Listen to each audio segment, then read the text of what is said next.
गठन किया गया।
मुझसे भी ज्यादा लोकप्रिय, मुझसे भी ज्यादा ताकतवर और जिम्मेदार महिलाएं विराजमान है और मैं इनके समक्ष इस बात को रख रही हूं और ये मेरी बात से सहमति भी जताएंगी कि राजनीति के अंदर महिलाओं का जो प्रतिनिधित्व है वो भारत के लोकतंत्र के लिए, हमारे देश की महिलाओं के लिए बेहद सोच का विषय है। महज 15 से लेकर 17% महिलाएं हमारी भारतीय राजनीति के अंदर अपना प्रतिनिधित्व देती हैं। आज महिलाओं का एक बड़ा तबका, या यूं कहें 30 से लेकर 35% की हमारी जो महिलाएं हैं, अपनी सही स्वास्थ्य की जानकारी ना होने की वजह से काफी गंभीर रोगों से जो है ग्रसित है, जो कि आज एक चिंता का विषय है। कितने संख्या के अंदर गर्भवती महिलाएं जब अपना प्रसव के दौरान अस्पतालों में जाती है, सही स्वास्थ्य की जानकारी ना होने की वजह से उनकी मृत्यु हो जाती है। तो ये बेहद दुख का विषय है कि आज हम लोग आजादी के 75 साल मना रहे हैं, आजादी का अमृत काल मना रहे हैं।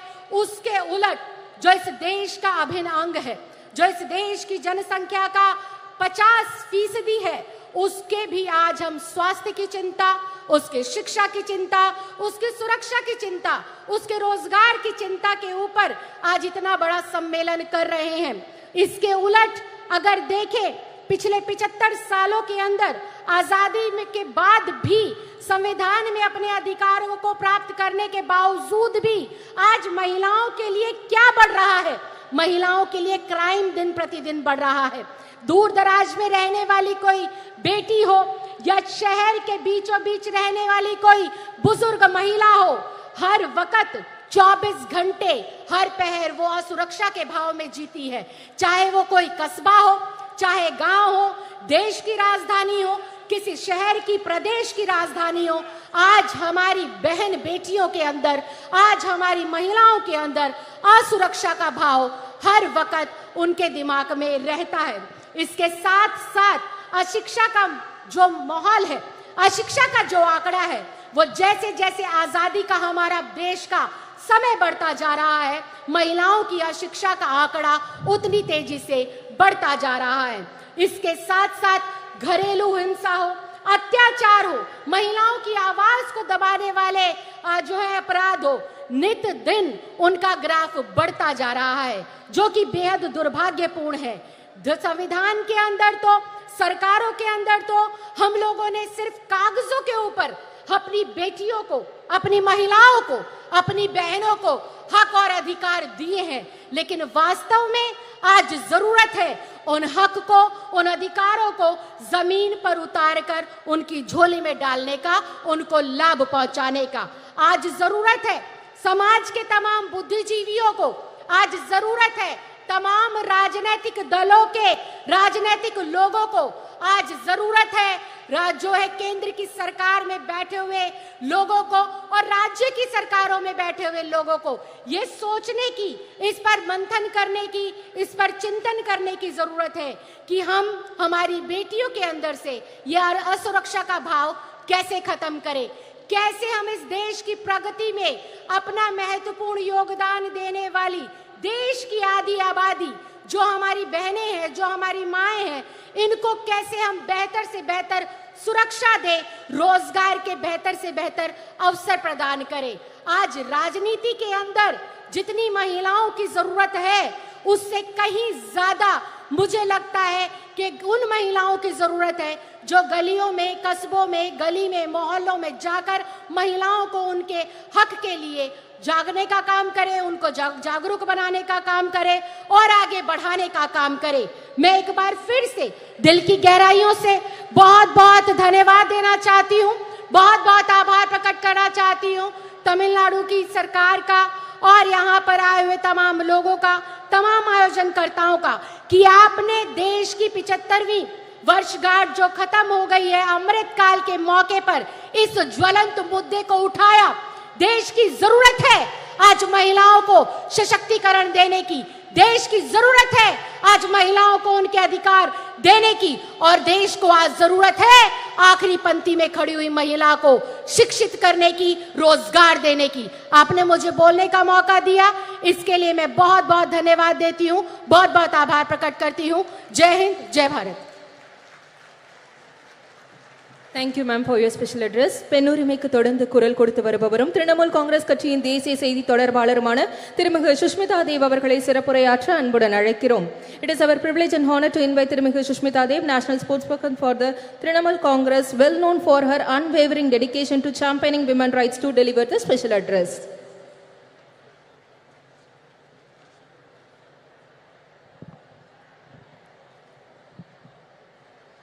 Honorable Chief Minister of Tamil Nadu, Thalapati MK Stalin, I have to say it's a great honor to come face to face with you, sir, for the first time. Former Jammu and Kashmir Chief Minister Mehbooba Mufti ji, Honorable Member of Parliament Kandi Mohi ji, Indian National Congress General Secretary Priyanka Gandhi ji, NCP Working President Supriya Sule ji, Subhasini Ali ji, Miss Annie Raja, Leshi Singh ji, Rakhi Bidlan ji, and many of the eminent members of parliament, MLAs, ministers of the DMK party, and the electrifying caucus of women who have gathered here today to pay tribute to their great leader, Dr. Karunanidhi ji. I am absolutely elated to represent my party, All India Trinamool Congress, in the centenary year celebration of Kalangiyar Dr. Karunanidhi, the longest serving Chief Minister of Tamil Nadu. On behalf of my leader, Honorable Chief Minister of Bengal and Chairperson of the party, Mamata Banerjee, I pay my respectful tribute to him. This is a significant platform to speak about the future of women in India. The esteemed speakers here on stage and everybody attending this discussion today will agree that Dr. Karunanidhi has a legacy of work driven towards social justice and equality of all. His initiatives were path-breaking, not just for women, but I have to say, for the third gender. He set a new precedent in Tamil Nadu by starting a welfare board for them. Till today, he is remembered for giving equal right to women to ancestral property for the first time in India. And last but not the least, a jobs quota, a government jobs quota was given by Karunanidhi ji in Tamil Nadu. And undoubtedly, Stalin, Honorable Chief Minister, is taking this legacy forward with much vigor. I would like to tell the Chief Minister that I Googled and I could not finish counting the number of welfare policies Stalin has done for the women of Tamil Nadu. The backdrop of this meeting is all of us have come together, look to assess and look at the future of women in India. And what is the backdrop? The backdrop is the recently passed Women's Reservation Bill in the month of September. Historically, if we look at the debates of the Constituent Assembly, we will see that the women members of the constituency were in two minds whether there should be reservation or not. But they believed that political segregation was not the way and it would amount to dilution of equality. But my friends, that we all have to agree that in the last 72 years of electoral and party politics, the trend of women's participation in our great country is rather dismal. Therefore, started the churning for affirmative action. Why affirmative action? Because after independence, despite the role the women of India had played in the independence war and thereafter, we could not rid our societies of gender roles and patriarchy. Women have proved their ability to compete, and if I may say so, they have done but better than men in many aspects. Yet, their economic and political participation is dwindling. I am pained to say that we all today cannot keep repeating that what are the causes, what are the reasons why women of India are behind. But I think we all have to be instrumental in changing this. And may I say that no affirmative action alone can succeed. No affirmative action alone can succeed. I strongly believe that every single political party is a gateway to politics for women of India. The All India Trinamool Congress and my leader, Mamta Banerjee, implemented women's reservation during the 2019 parliamentary elections. She gave 41% nominations to women. And let me tell you, it was not an easy election for her. The 17 women who got tickets, I am proud to say that the 9 of them today are sitting in the Lok Sabha. Now, every 1 in 3 women in the Lok Sabha are from the Dinamalar Congress. As the only woman chief minister of the country today, her own story, even her critics would admit, is one of resilience and grit.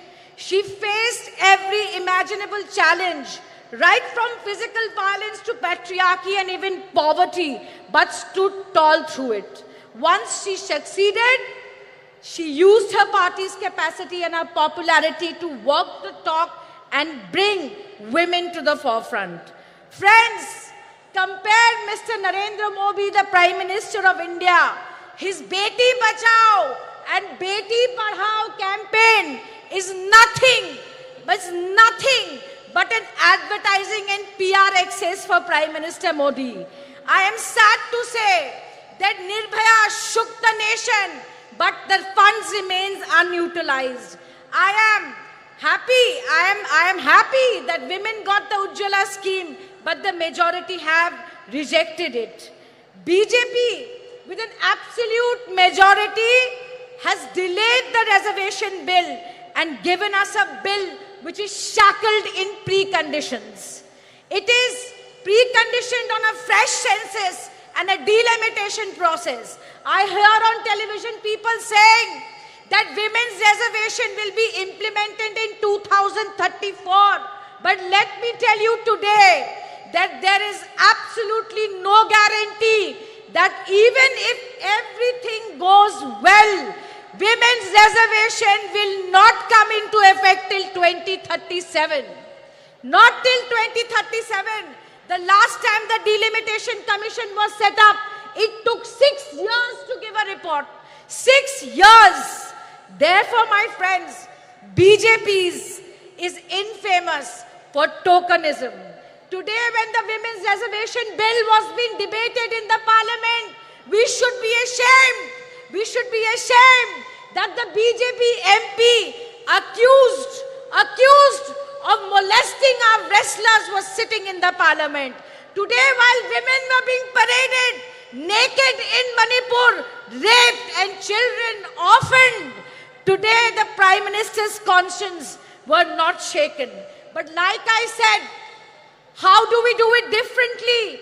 And the only thing that I can think of is where women have voted in greater numbers, why should they remain at a minimum of a bare number of 9% in the Lok Sabha?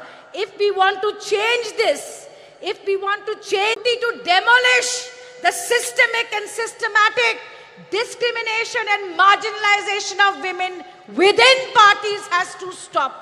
It must stop. We have to show the political will to have women in more substantive positions. But last but not the least, and I'm about to end my speech, that we have to recognize that to bring women to the forefront of politics, we need progressive male leaders like Dr. Karunanidhi. We need progressive male leaders like Shri Rajiv Gandhi ji, who gave the Panchayati Raj reservation. We need social activists like Raja Ram Mohan Nai, who stopped sati.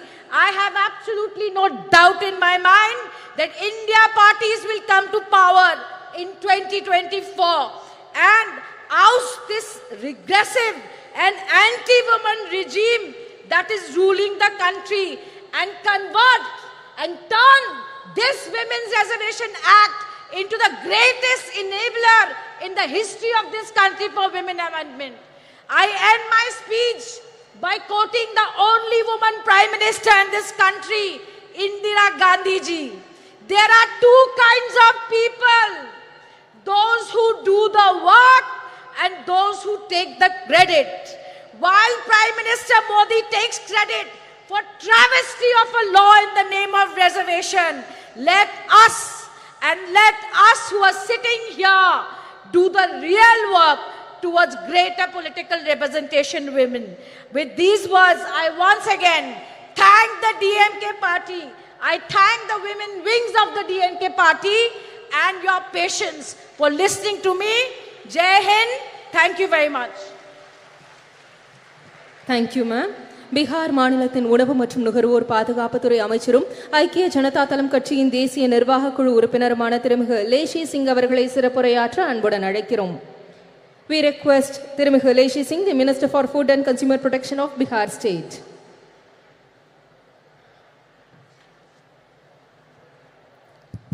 धन्यवाद।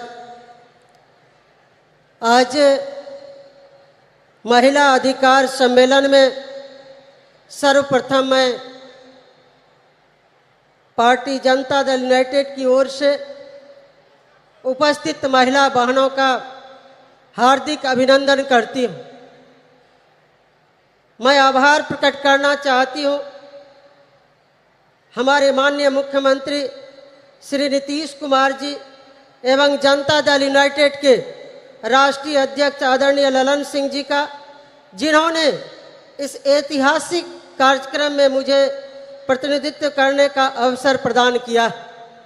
मैं बहुत धन्यवाद देना चाहूँगी देश की चर्चित प्रसिद्ध महिला नेत्री DMK सांसद बड़ी बहन आदरणीय कनी मोजी जी का, जिन्होंने मुझे व्यक्तिगत रूप से दूरभाष पर संपर्क कर इस प्रोग्राम में आने के लिए आमंत्रित किया।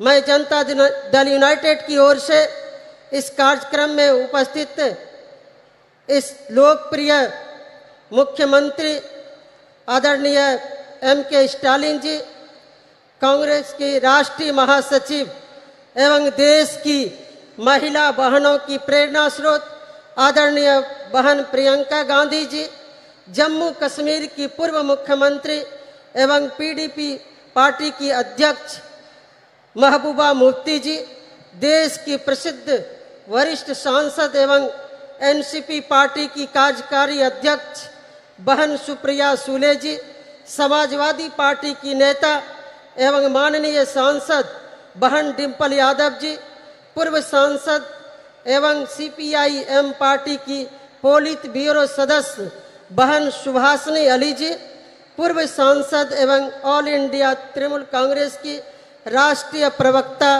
बहन सुष्मिता देव जी, CPI की राष्ट्रीय कार्यकारिणी की सदस्य NFIW की राष्ट्रीय महासचिव बड़ी बहन एनी राजा जी, दिल्ली विधानसभा की माननीय उपाध्यक्ष एवं आम आदमी पार्टी की राष्ट्रीय कार्यकारिणी की सदस्य बहन राखी बिरला जी का मैं अभिनंदन करती हूँ।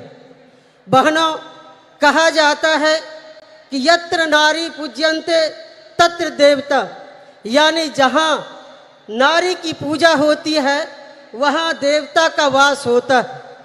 हम नारी सर्वशक्तिमान हैं। नारी के बिना संसार में मानव जाति की सृजन की कल्पना नहीं की जा सकती है।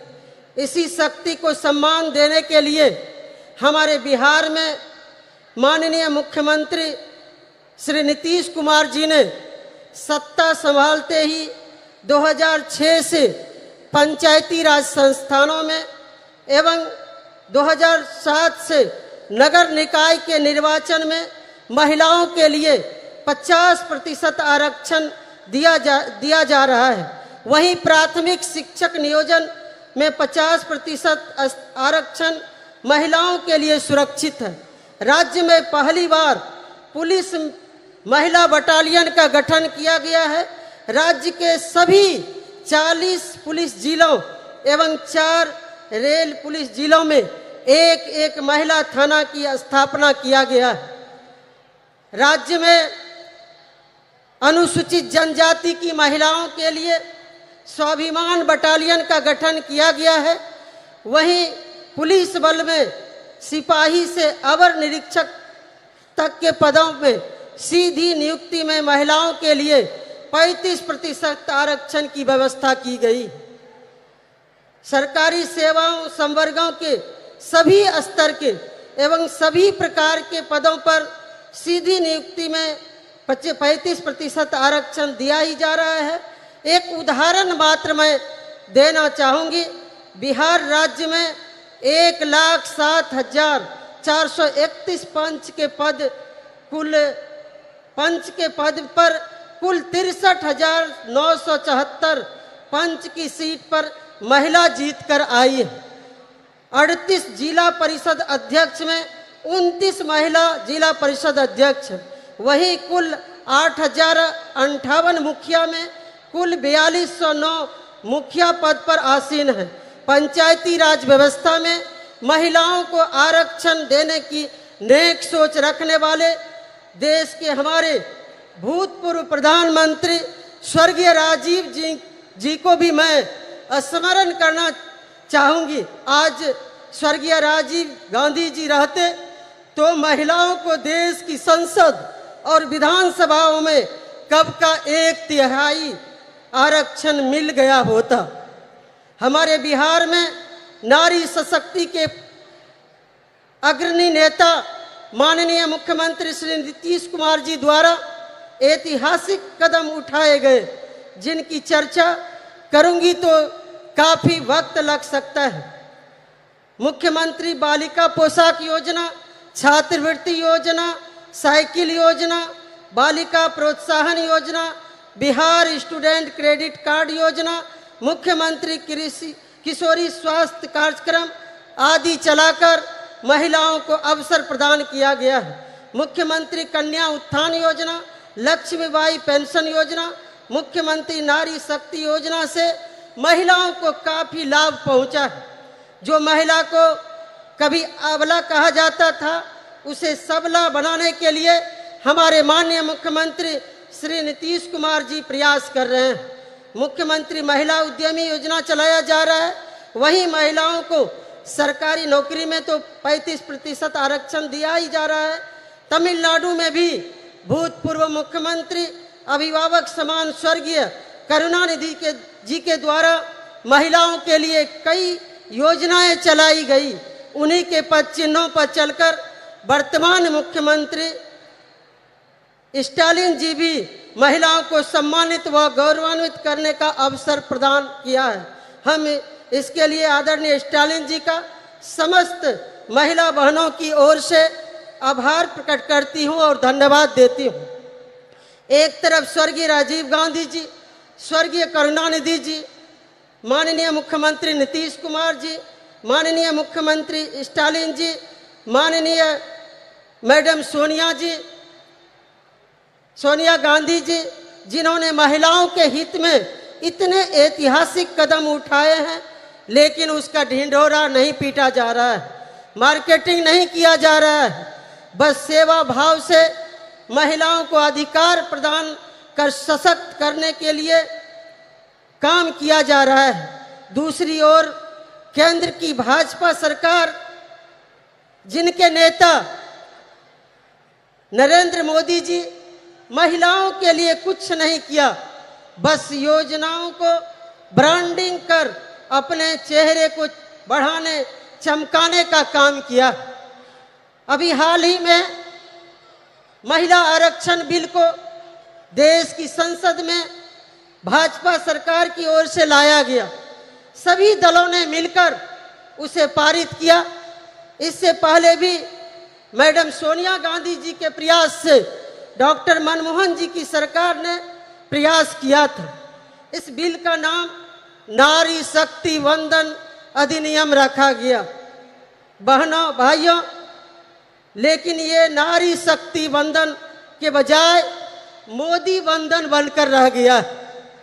इस बिल में कब आरक्षण लागू होगा, कोई समय सीमा नहीं बताया गया।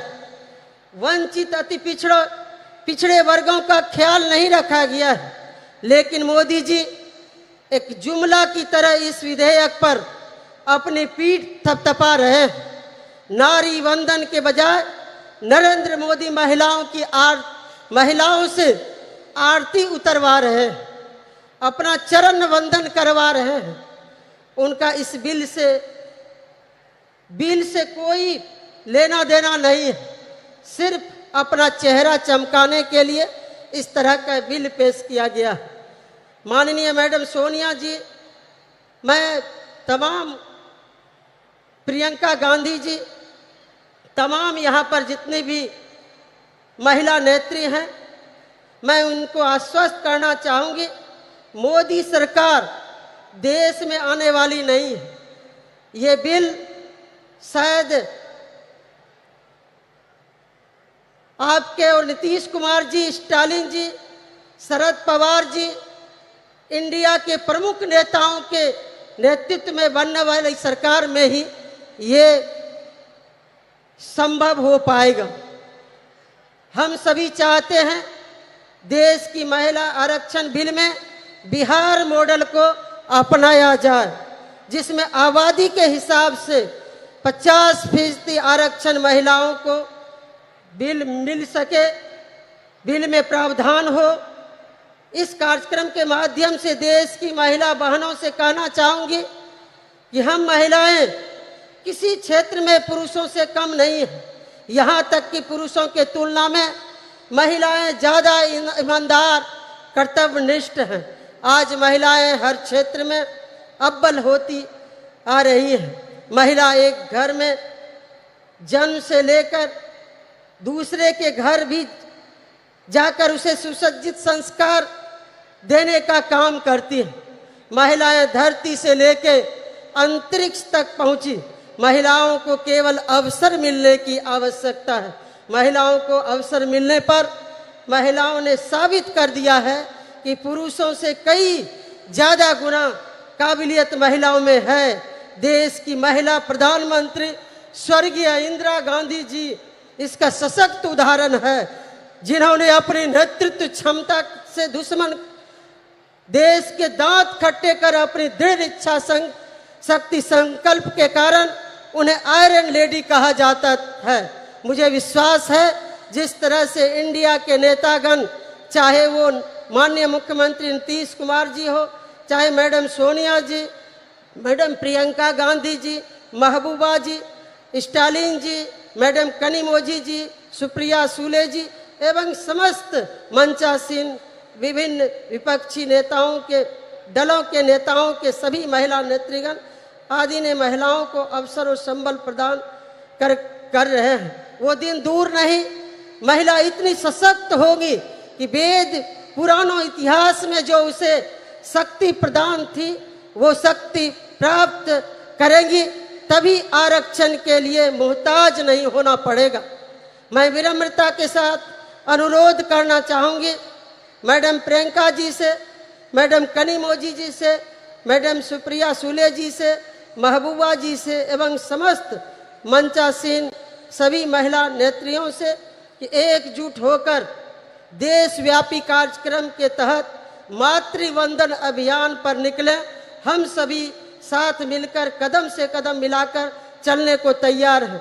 देश की महिलाएं आप सबों को पुकार रही है, आप आगे बढ़ें, हम सभी साथ हैं। बस आदि आबादी ही नरेंद्र मोदी का हिसाब किताब बराबर कर देंगी। मुझे विश्वास है कि मेरे अनुरोध पर आप सभी विचार करेंगी। अंत में मैं बिहार के माननीय मुख्यमंत्री श्री नीतीश कुमार जी के ओर से यहाँ उपस्थित महिला बहनों को शुभकामना प्रेषित करती हूँ। उनकी ओर से महिलाओं की अधिकार की हर लड़ाई में सहयोग समर्थन का भरोसा देते हुए यही उनका शुभकामना संदेश है। पुनः इस कार्यक्रम में आयोजनकर्ता मैडम कनिमोझी जी, यहाँ के लोकप्रिय मुख्यमंत्री आदरणीय स्टालिन जी एवं समस्त मंचासीन नेताओं बड़ों से आशीर्वाद लेते हुए अपनी वाणी को विराम देती हूँ। जय हिंद, जय Bharat. Thank you, ma'am. Samajwadi கட்சியை சேர்ந்த நாடாளுமன்ற உறுப்பினர் திருமிகு டிம்பிள் யாதவ் அவர்களை சிறப்புரையாற்ற அன்புடன் அழைக்கிறோம். We are delighted to welcome திருமிகு Dimple Yadav. Member of Parliament has demonstrated that women's parliamentation in politics lead to the empowerment of society to deliver special address. Thalapati MK Stalin ji,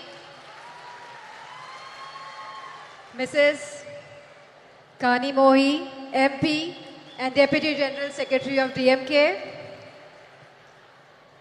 General Secretary of International Congress Priyanka Gandhi ji, MP and Working President of NCP Mrs. Supriya Sule ji,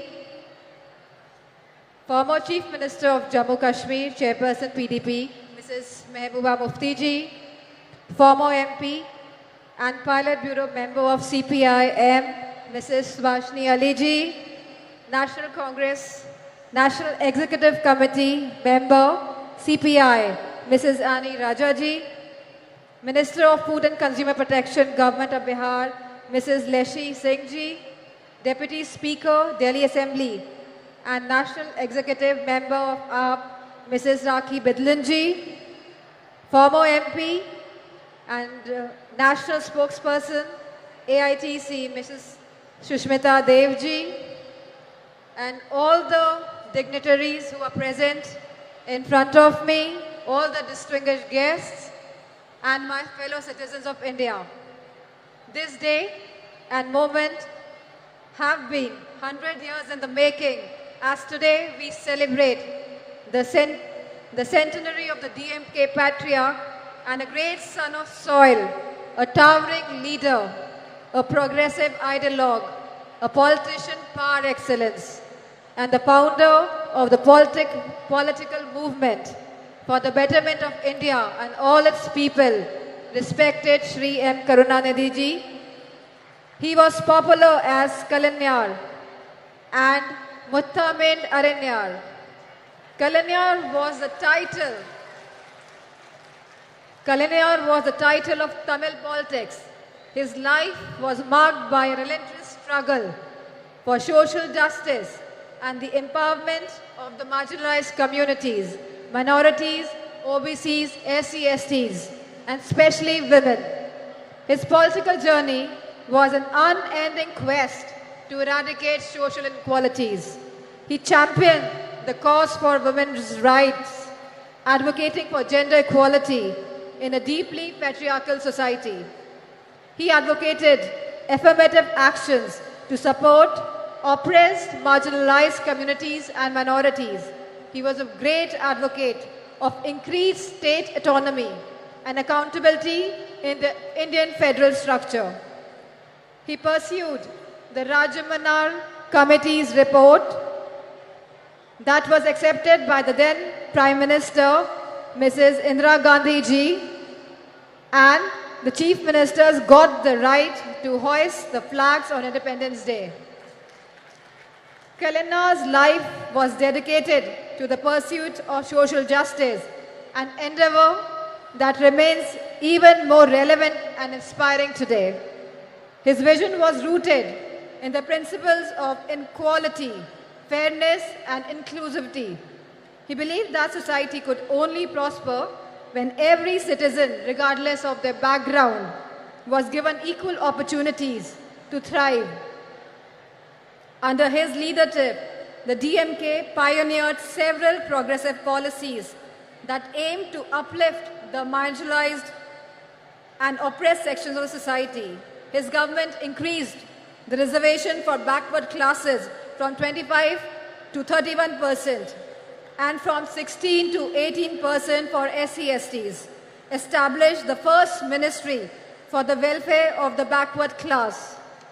As a member of parliament and a woman, I am deeply honored to address you all on this special occasion, and I want to focus on the three fundamental aspects of the vision for India: an unyielding commitment to social justice, tireless effort to protect the dignity of each individual, and untiring advocacy for women's rights.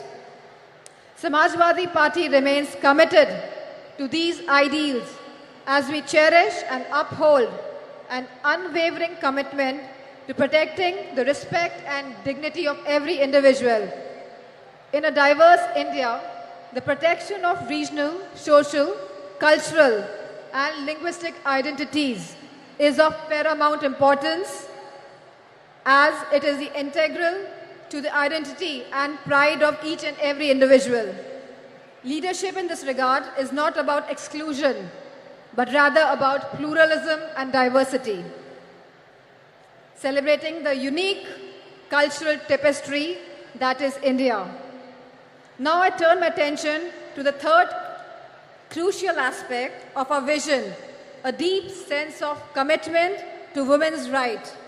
We all must be a true feminist today, advocating for gender equality, women's education and upliftment, policies that have always been advocated and implemented by the Samajwadi Party in Uttar Pradesh, found home and expression in Tamil Nadu under Kalainar.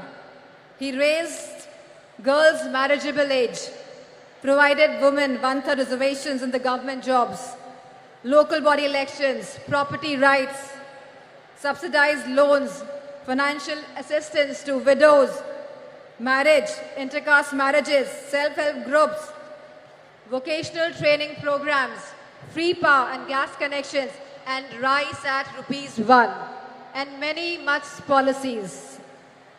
We must recognize that women's economic empowerment is not only a matter of individual dignity, but also a path towards overall societal and economic progress. This is in strict conformance to what successive Samajwadi Party governments have delivered for women in Uttar Pradesh under the Chief Ministership of Honorable Netaji and Shri Akhilesh Yadav ji. For us, women's rights is not a manner of speech, but a matter of faith and action. Let me draw the focus to the task at hand for this August gathering. The Magalir Urmai Manadu, being organized today by the DMK Women's Wing, headed by MP Kani Mohi, calls upon the central government, headed by BJP, for immediate action on women's rights issues. The BJP government has totally been proven incompetent and an abject failure in securing women's rights and providing security and safety to women. India has witnessed an alarming surge in crimes against women, particularly of the OBCs, SC/STs and the minorities.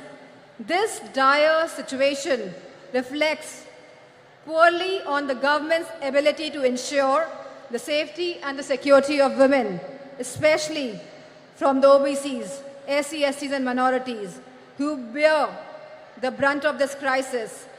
Manipur is a living example today for us. What has been seen in Manipur is really shattering the very idea of India. The data reveals that incidents of rape and sexual assault and violence against young girls, infants, women and older women have reached to one of the highest ever under the BJP government, exposing a fundamental breakdown in social order, sense of security and law and order. The lack of swift justice and a consistent track record of not holding perpetrators accountable has led to this scary situation in the country. This needs to be corrected immediately. Nothing can be allowed to impinge on the right of life. In the Indian democracy, women constitute of half the population, and this active participation in politics is essential for the robust democracy and a truly inclusive society. The recent proposal by the BJP government to postpone the vital reform of implementing 33% reservations of women in parliament and state assemblies way into the distant future is a huge disappointment that appears to be only a BJP political ploy. The BJP's move is only an eyewash, purely for electoral gains. Samajwadi Party's argument for providing separate reservations for OBCs, for SC/STs and minorities is a critical, progressive stance that deserves immediate inclusion and consequent implementation. The BJP government's one size fits all will certainly dilute the representation of marginalized communities. The Samajwadi Party's proposition recognizes the unique challenges faced by the women of OBCs, SC/STs and minorities. By providing separate reservation, it ensures that these historically disadvantaged groups have a more equitable chance at political participation. BJP government should be open to this critical improvement offered by the Samajwadi Party. It is essential to recognize that diversity in representation is key to vibrant and dynamic democracy. The Samajwadi Party's argument rightly underscores this crucial point. As Samajwadi Party has consistently advocated for women's safety and their rights. We recognize the importance of safe environment for women as a catalyst for the societal change and economic growth. A safe environment empowers women to participate more actively in the workforce, driving India's progress. In fact, Claudia Golden of Harvard, who won the award Nobel Prize in Economics, argues for increased women labor force participation rate, validating Samajwadi Party's approach and philosophy on this subject. The time for procrastination has passed. We need to break down the barriers that have held women back for so long. Let us build a society where everyone can live with dignity, freedom, and equal opportunities. We at Samajwadi Party, along with the India Coalition, are committed to making this vision a reality. And we urge all the citizens to join us in this essential demand for the coming change. It is an idea whose time has come. Thank you, DMK, for organizing this wonderful Congress, this wonderful conference today, and for giving me this opportunity to present my views, my thoughts on behalf of Samajwadi Party. And I thank all the women wing of DMK. Thank you. Jai Hind. Thank you ma'am. சமத்துவத்தையும் சமூக மாற்றத்தையும் இலக்காக கொண்டு மகளிர் உரிமைகளுக்காக போராடி வரும் இந்திய கம்யூனிஸ்ட் கட்சியின் தேசிய நிர்வாக குழு உறுப்பினரும் இந்திய மாத தேசிய சம்மேளனத்தின் பொதுச் செயலாளருமான திருமிகு ஆனி ராஜா அவர்களை சிறப்புரையாற்ற அன்புடன் அழைக்கிறோம்.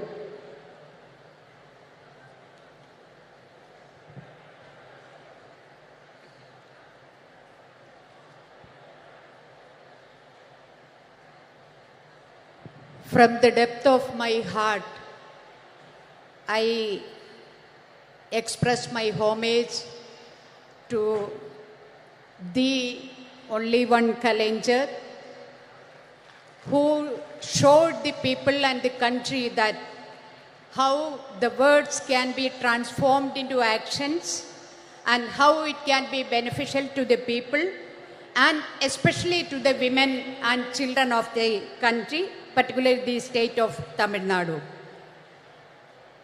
I extend my gratitude and red salute to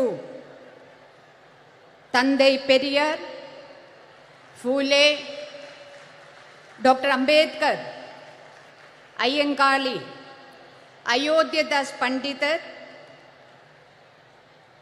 for their immense contribution and effort for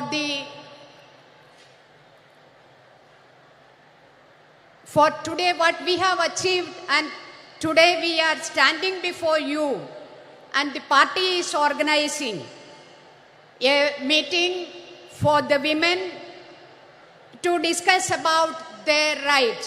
So this is possible because of the efforts of all these great stalwarts who have given their life for gender equality and justice, and my red salute to all of them. மகளிர் உரிமை மாநாட்டில் அதுக்கான எல்லா விதமான വർക്കും ചെയ്ത് എല്ലാ ഹെൽപ്പും ചെയ്ത് ஏதாச்சும் குறை இருந்தா அதை பார்த்து எங்களுக்கு இந்த நல்ல முறையா இந்த மாநாடு முடிக்கிறதுக்காக எங்களோடு சேர்ந்து இந்த மேடையில் அமர்ந்திருக்கும் இந்த தமிழ்நாடினுடைய முதலமைச்சர் தளபதி அவர்களே, இந்த கூட்டத்தில் நம்மோடு உரையாடுறதுக்கு பேசுறதுக்கு இங்கே வருவே இருக்கிற இந்திய நேஷனல் காங்கிரசினுடைய தலைவி சோனியா காந்தி அவர்களே, மெஹபூபா தோழியர், நான் எல்லோரும் தோழியர் கூப்பிடுறது. I would like to call you all as comrades. So தோழியர் மெஹபூபா முஃப்திஜி, பிரியங்கா தோழியர் பிரியங்கா காந்திஜி, தோழியர் கனிமொழிஜி, தோழியர் சுபாஷினிஜி, தோழியர் சுப்ரியா சூலேஜி, தோழியர் டிம்பிள் யாதவ்ஜி, தோழியர் லெஷி சிங்ஜி, தோழியர் சுஷ்மிதா தே, தோழியர் ராக்கி அண்ட் நம்மளை எல்லோரும் இங்கே வருக வருக என்று வெல்கம் பண்ணி அமர்ந்திருக்கிற தோழியர் ஹெலன்ஜி, உங்களுக்கு எல்லோருக்கும் இந்தியன் கம்யூனிஸ்ட் பார்ட்டி சிபிஐயுடைய இந்திய மாதர் தேசிய சம்மேளனம் NFIW நெஞ்சார்ந்த வணக்கத்தையும் வாழ்த்துக்களையும் தெரிவிக்கிறேன்.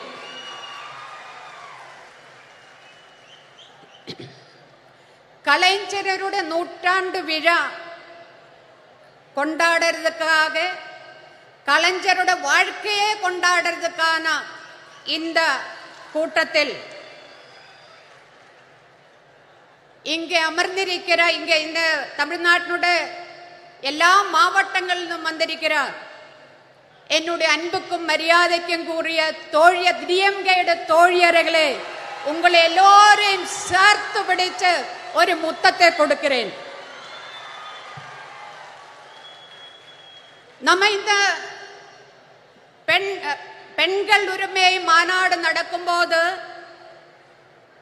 என்ன நேட்டங்கள் இந்த தமிழ்நாட்டில் பெண்களுக்காக கலைஞரும் அதே மாதிரி DMK பார்ட்டியும் இங்க நமக்கு பெற்று தந்திருக்கிறதோ, அதே மாதிரி இந்திய தேசத்தில் நம்ம பெண்கள் என்ன சட்டங்களை என்ன உரிமைகளை நம்ம நேடி இருக்கிறதோ, இந்த போன 75 ஆண்டுக்குள்ளே போராட்டங்கள் பண்ணி நம்ம நேடி இருக்கிறதோ, அந்த அத்தனை உரிமைகளையும் பறிக்கிற மாதிரி தான் இன்னைக்கு மத்தியில் ஒன்றிய ஆட்சி இந்த தேசத்தை ഭരിച്ചു കൊണ്ടിരിക്കുന്നത്.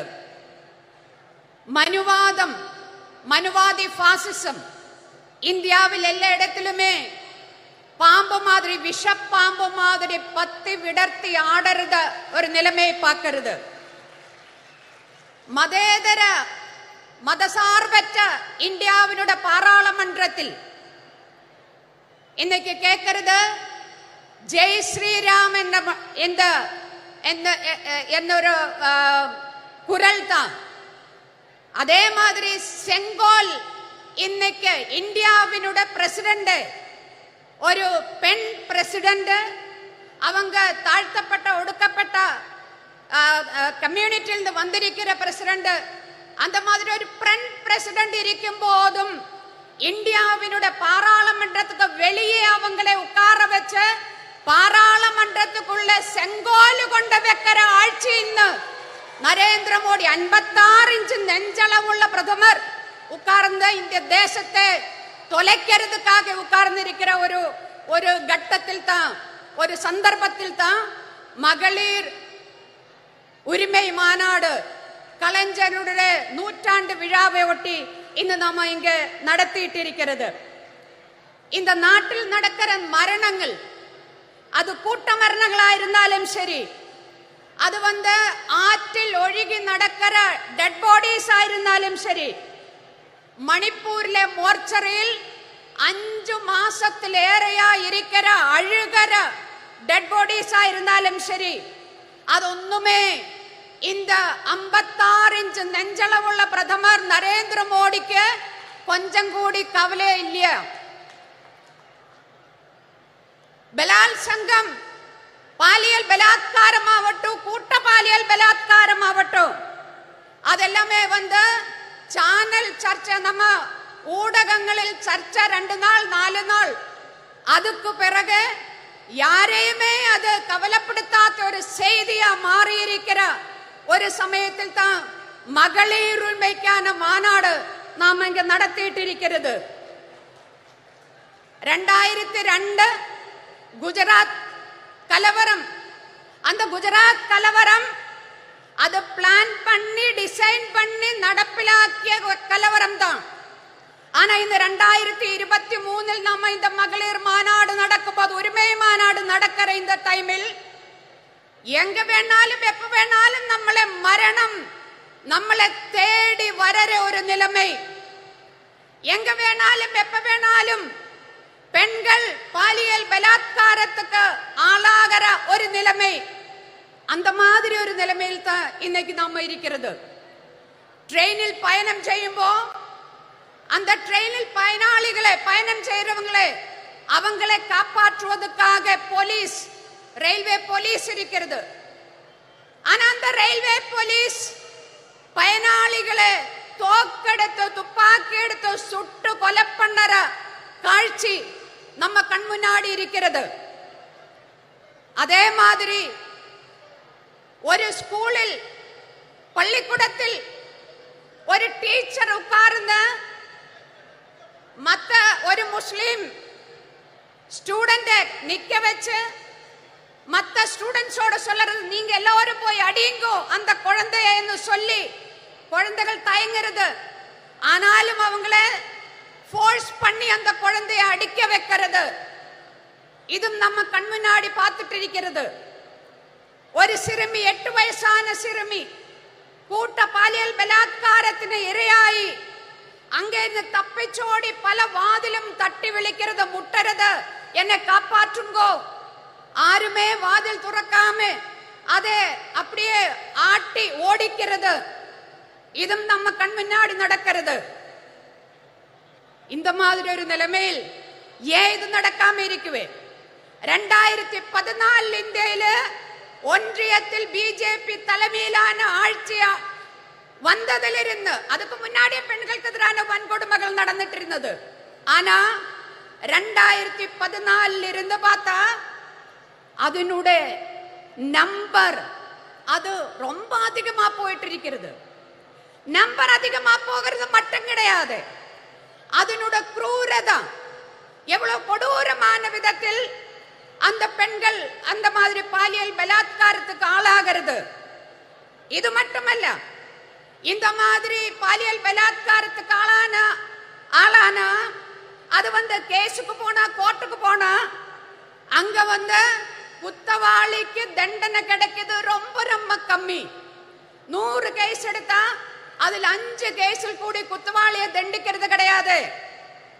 அது மட்டுமா, ரொம்ப ரொம்ப இந்தியாவில் இருக்கிற பெண்கள் இன்னைக்கு போர் முகத்தில் நிற்கிற மாதிரி யுத்த സമാനമായ ഒരു സാഹചര്യത്തിലൂടെ ഇന്ത്യയിലെ സ്ത്രീകൾ കടന്നു പോകുന്നു എന്ന് പറയുന്നതിന് പ്രധാനപ്പെട്ട 2 കാരണങ്ങൾ ഇരിക്കുന്നത്. ഒന്ന്, ഇന്ത്യയിൽ നിറയെ ചട്ടങ്ങൾ ഇരിക്കുന്നത് പെൺകളെ കാപ്പാറ്റുവதற்காக, പെൺകളുടെ ഉரிமையை ഉറപ്പ് കൊടുக்கிறதுக்காக, പെൺകളെ എല്ലാ വിധமான கொடூரங்களில் നിന്നും காப்பாற்றுவதற்கான சட்டங்கள். அது எந்த சட்டமும் சும்மா ஏதாச்சும் இந்த நரேந்திர மோடி கொண்ட இங்க தந்தது கிடையாது. எங்களுக்கு எல்லாமே இந்தியாவிலே பெண்கள் போராடி அவங்களுடைய டெட் பாடி மேலே, அவங்களுடைய ரத்தத்தின் மேலே நின்னுதான் நிறைய சட்டங்கள் இந்தியாவினுடைய பாராளுமன்றம் பாஸ் ஆக்கியது. என்ன வருது இன்னைக்கு அந்த சட்டங்கள்?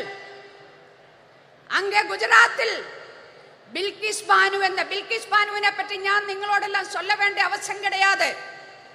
பில்கிஸ் பானுவினை அவளுடைய குடும்பத்திலே மற்ற பெண்களை கூட்ட பாலியல் பலாத்காரம் பண்ணி அவங்களை கொலை பண்ணிய அந்த கொடும் குற்றவாளிகள் அவங்களில் ஜெயிலில் இருந்தது.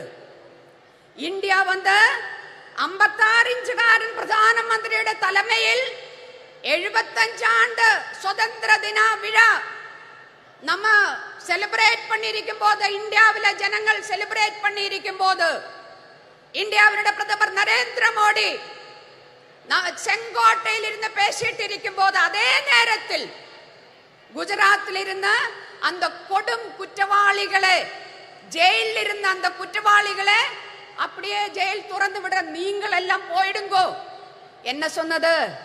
சன்ஸ்காரி பிராமின், அவங்களெல்லாம் பயங்கரமான பிராமின்ஸ். பிராமணை வந்து ஜெயிலில் வச்சா கொடும் பாவம், அதனால அவங்களை விடுவிக்கிறேன் அப்படின்னு சொல்லி பில்கிஸ் பானுவினை, அவளுடைய குடும்பத்தை அழிச்ச, அந்த பெண்களை கற்பழிச்ச அந்த கொடும் குற்றவாளிகளை ஜெயில்னு ஃப்ரீயா விடுறது. அது என்ன அர்த்தம்? அதுக்கு அர்த்தம், அதனுடைய அர்த்தம் என்ன சொன்னா, இந்தியாவில் இருக்கிற அத்தனை சட்டங்களும், பெண்களுக்கான, பெண்களோட உரிமைக்கான அத்தனை சட்டங்களும், அதுக்கு எந்த அர்த்தமும் இல்லாத போகிறது. 2014 ഞാൻ முடிக்கிறேன். 2014 ഇന്ന് വരേക്കും RSSനാൽ നയിക്കപ്പെടുന്ന ഫാസിസ அரசாங்கம், மத்திய அரசாங்கம், ஒன்றிய அரசாங்கம், அது வந்து பெண்களை ஏமாற்றித்தான் இன்னைக்கு ஆட்சியில் அமர்ந்திருக்கிறது. என்ன சொன்னான்னு எனக்கு முன்னாடி இங்க பேசியது, பேட்டி பச்சாவோ பேட்டி படாவோ அதெல்லாம் நான் சொல்றதில்ல.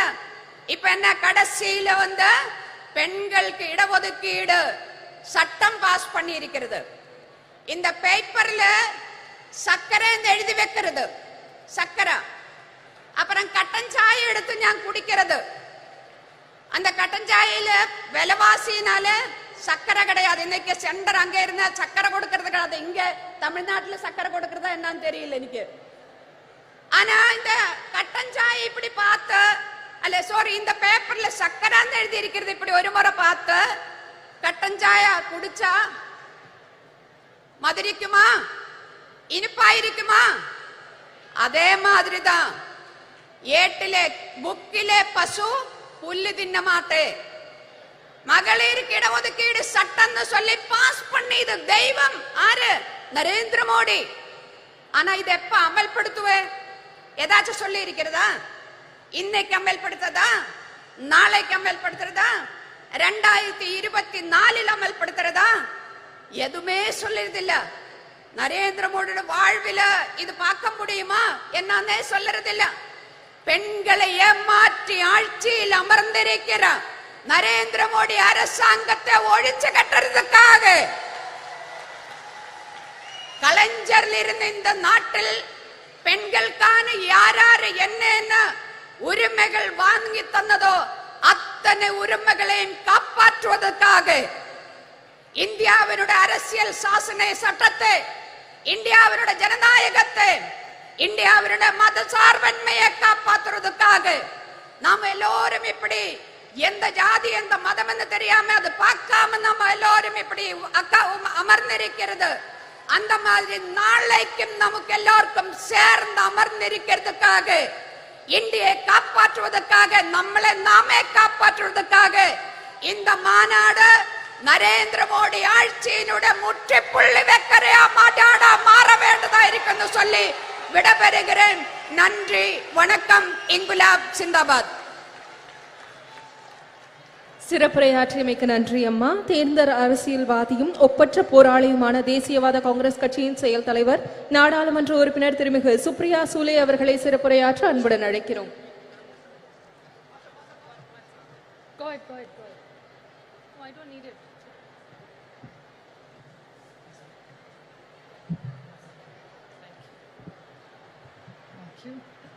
Vanakkam Chennai.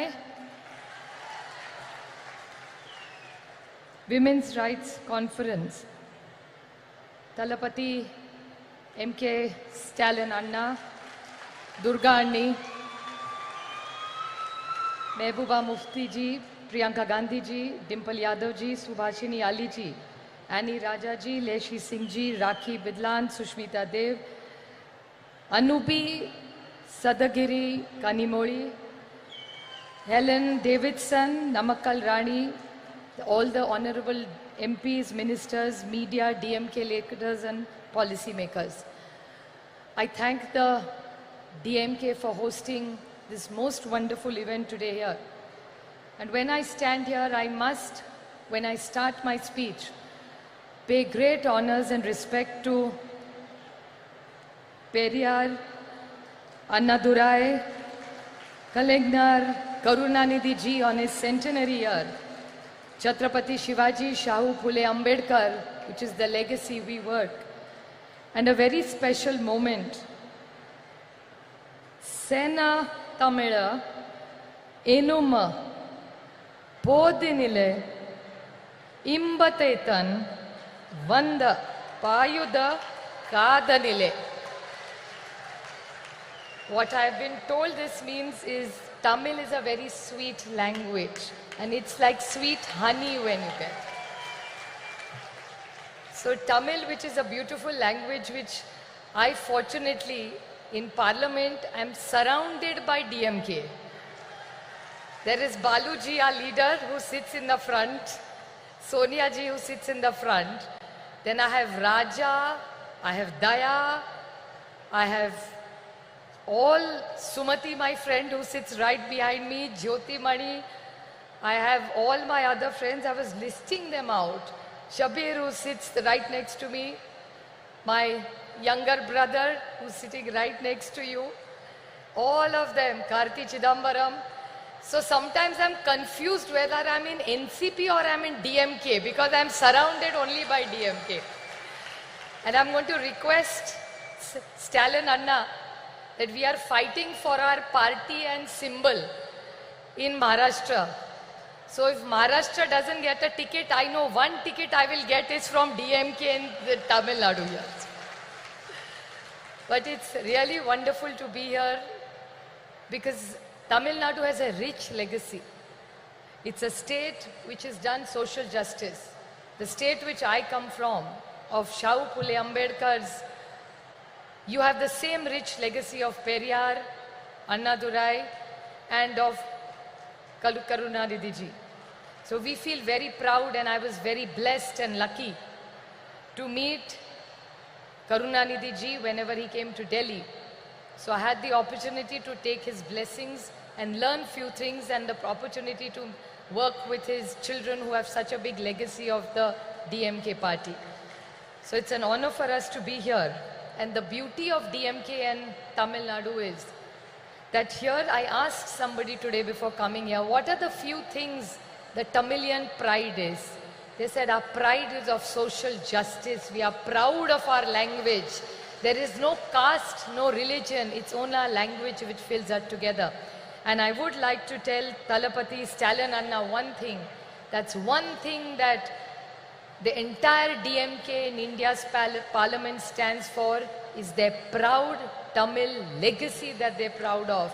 Whatever issues are raised, always Honorable Balaji is always leading, be it the MBBS exam, he's always first leading and fighting with the BJP. He's always fighting, no forcing Hindi on us. We are proud Tamilians, we like our language. Hindi is welcome, English is welcome, but you cannot take the Tamil away from the Tamilians. So I think it's a very proud community with a rich legacy. And there is one most big contribution which you all have done, which Kalingar has done, is they have not only taken Tamil language ahead, but even the technical words in schools used were started by Kalingar. So there are technical language. So you have really brought it down to the basics. So you all are really proud of your language. And it's so wonderful to see that there is no caste, no religion. It's only what unites Tamil Nadu is the love for their language. So the way you are proud Tamilians, I am a proud Maharashtrian who has a lot of pride. And right now the way the invasion from Delhi, that I call Adrushya Shakti, means it's an invisible power of Delhi which is attacking the cooperative federalism of this country. The way Tamil Nadu is fighting, so are we fighting in Maharashtra, and unitedly Tamil Nadu and Maharashtra will make sure that nobody will go against our cooperative federalism and take away our rights from us. I would like to quote Kanimori ji has orchestrated this most beautiful evening and a special session for all of us. But she is lucky to have the complete great legacy since 1929 in Chengapolpet. There was Periyar who did the first women's conference of self-respect conference, which Periyar started and I think led this entire country. And I would like to compliment Thalapathy Stalin Anna for this most wonderful thing which his father did. And I think it's wonderful that the son takes the legacy of the Samavat Puranam, which every woman who left together. And not did she just live together, the house is not in the husband's name, the house is in the woman and the wife's name. So I really compliment this for this wonderful work that they have done. And this conference is about women. I don't look at myself as a woman MP. I'm a member of parliament. But I would definitely like to put something on record which actually I would not like to call my friend Kanimuli a victim. But this time when the speeches started about the women's reservation bill, Kanimoli, which actually means sweet language, and she's exactly sweet language.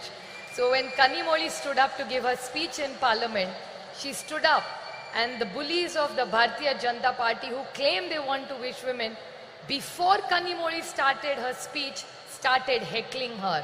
And I must say the entire DMK team with the entire NCP, we fought. They are 300, we are only 100. But I'm sure Sumati, Baluji, Daya, Raja, all of us who were there, Kadir, you were there, we all shot those 300 BJP men down because we felt that Kanimoli was fighting for the rights of every woman of the state. And she, in a most articulate way, put up the points of the DMK. So I really congratulate her for all the efforts that she has done. Well, Tamil Nadu and Maharashtra have a deep relationship. For me personally, Tamil Nadu is very, very special. For the reason that my youngest sister Ashwini is married to a Tamilian boy and they live in here. Karthikeyan, my brother-in-law, is born in a place called Erode. And she's more Tamilian than most Tamilians. She has the most beautiful thali that she wears. And all the women in our family now started wearing thali because of my sister who is married in Chennai. So we have a deep connection of architecture, food, saris, textile, jewelry, music, dance. So I think the rich heritage of Tamil has come to Maharashtra and we feel closer to Tamil Nadu because our daughter has been given here and she's so well treated by Tamilians. So I'm eternally grateful for Tamil Nadu to accept my Maharashtrian daughter here and teach her all the good things that the Tamilians and make her a richer and a nicer person being here. She was quite nice when she was with us, but she's become a better person after she's moved here. So we are eternally grateful to you for looking after my sister. And it's really interesting that how languages bring us together. There are two common things between Maharashtra and Tamil. You have L, you have L, and you have R. We have only L and you have L. It's like Malai is mountain, Palli is school, and Kannimoli is sweet language. So it's L, L, and Modi. So these are all interesting things that bring us all together. And we all who are on the dais today are committed to giving every woman her dignity, and that's why we are all here from various parts of the nation. We all work together, and the India project that has been started, we are committed to giving a fair and a just leadership and governance which India deserves. So we are committed, and I thank Thalapathy Stalin Anda for all the efforts that he makes. He comes for every India meeting.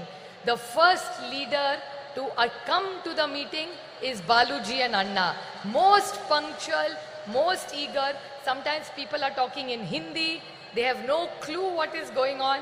But Anna and Baluji are very meticulously hearing the meeting. In the middle they will ask me, what are they saying? Then now we keep a translator for them. But they are so meticulously working, most punctual, most disciplined in every India meeting. So every time we meet Anna and Baluji, we always learn something from me. So I'm eternally grateful to the entire DMK team for putting up this most wonderful meeting and hosting us with so much love. Just a last note I would like to when I see so many women, my most favorite thing in the world and the most favorite flower of mine is jasmine.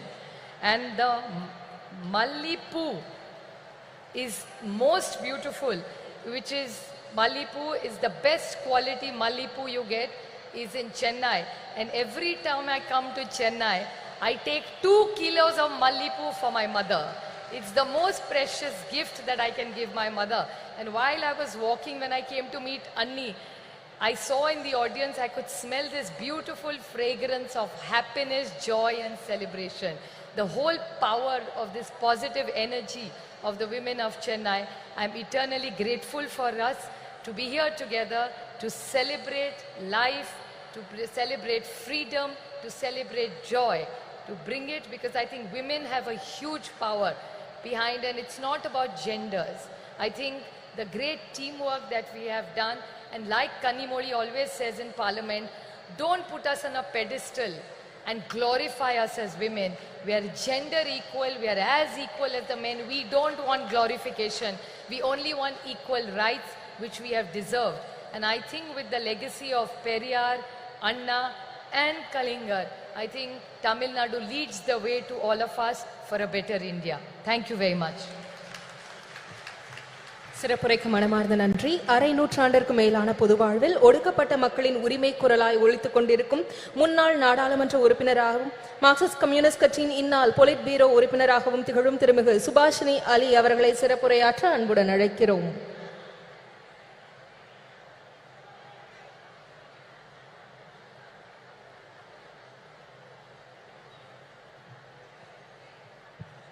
வணக்கம். Honorable Chief Minister Stalin Anna and my dear younger sister Kanimori, all the women leaders of India who are on the stage, Mehbooba ji, a woman Chief Minister of Jammu and Kashmir, we should really pay our respects to her, Priyanka ji, Supriya Sule ji, Dimple Yadav, Annie Raja, Leshi Singh, very, very outspoken Rakhi ji, Sushmita Dev ji, Sayogi Sahodadal, all my Annas and all my Akkas, Neriya Akka, Neriya Anna. I very proud to be here today on a very, very important occasion. Of course, today we are here to remember Kalanyar M. Karunanidhi. But today is a very important day in the history of our country. 14th October is the day that Dr. Baba Saheb Ambedkar, to escape the tyranny of the caste system and Manusmriti, converted to Buddhism. Today is the day of his conversion. So I think that it's a very appropriate occasion for this meeting. Today we are honoring the life and struggles of Sri Karunanidhi, who was a crusader for social and cultural change before he even entered the arena of electoral politics. And even before independence, Tamil Nadu was home to the self-respect movement, to the Justice Party, which in those days challenged the unjust Varnashram Dharma system based on Manusmriti. And Periyar, of course, the great Periyar, was the leader of that movement. But while he spoke about social justice, Periyar never forgot to speak about women. He talked about the slavery of women, and he demanded that women should get equality, not only in property, but also inside the home and inside society also. And that was the struggle started in Tamil Nadu. Periyar was a leader of that struggle, and I'm very proud to say that Comrade Ramamurthy, Comrade P. Ramamurthy, was also one of the leaders of that struggle. That is the struggle from which Karunanidhi ji emerged.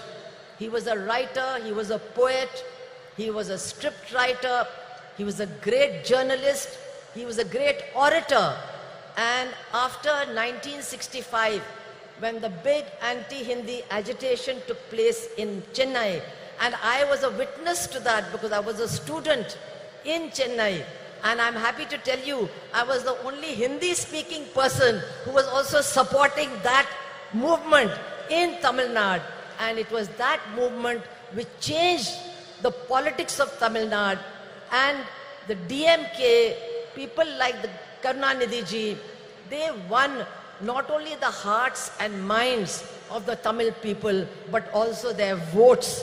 And very soon he became Chief Minister of Tamil Nadu.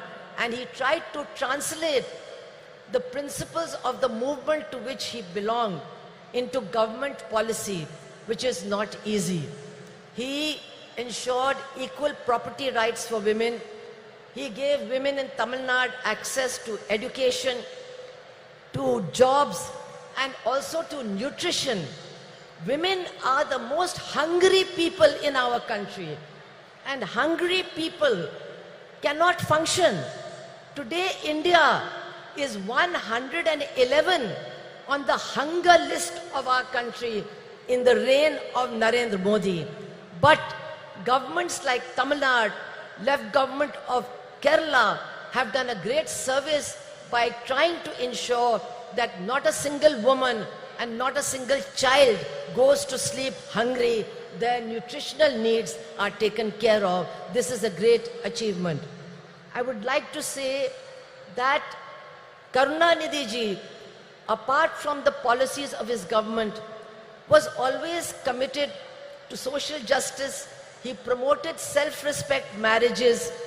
He promoted rationalism, scientific thinking, and was constantly emphasizing that we must get rid of superstition and adopt scientific thinking.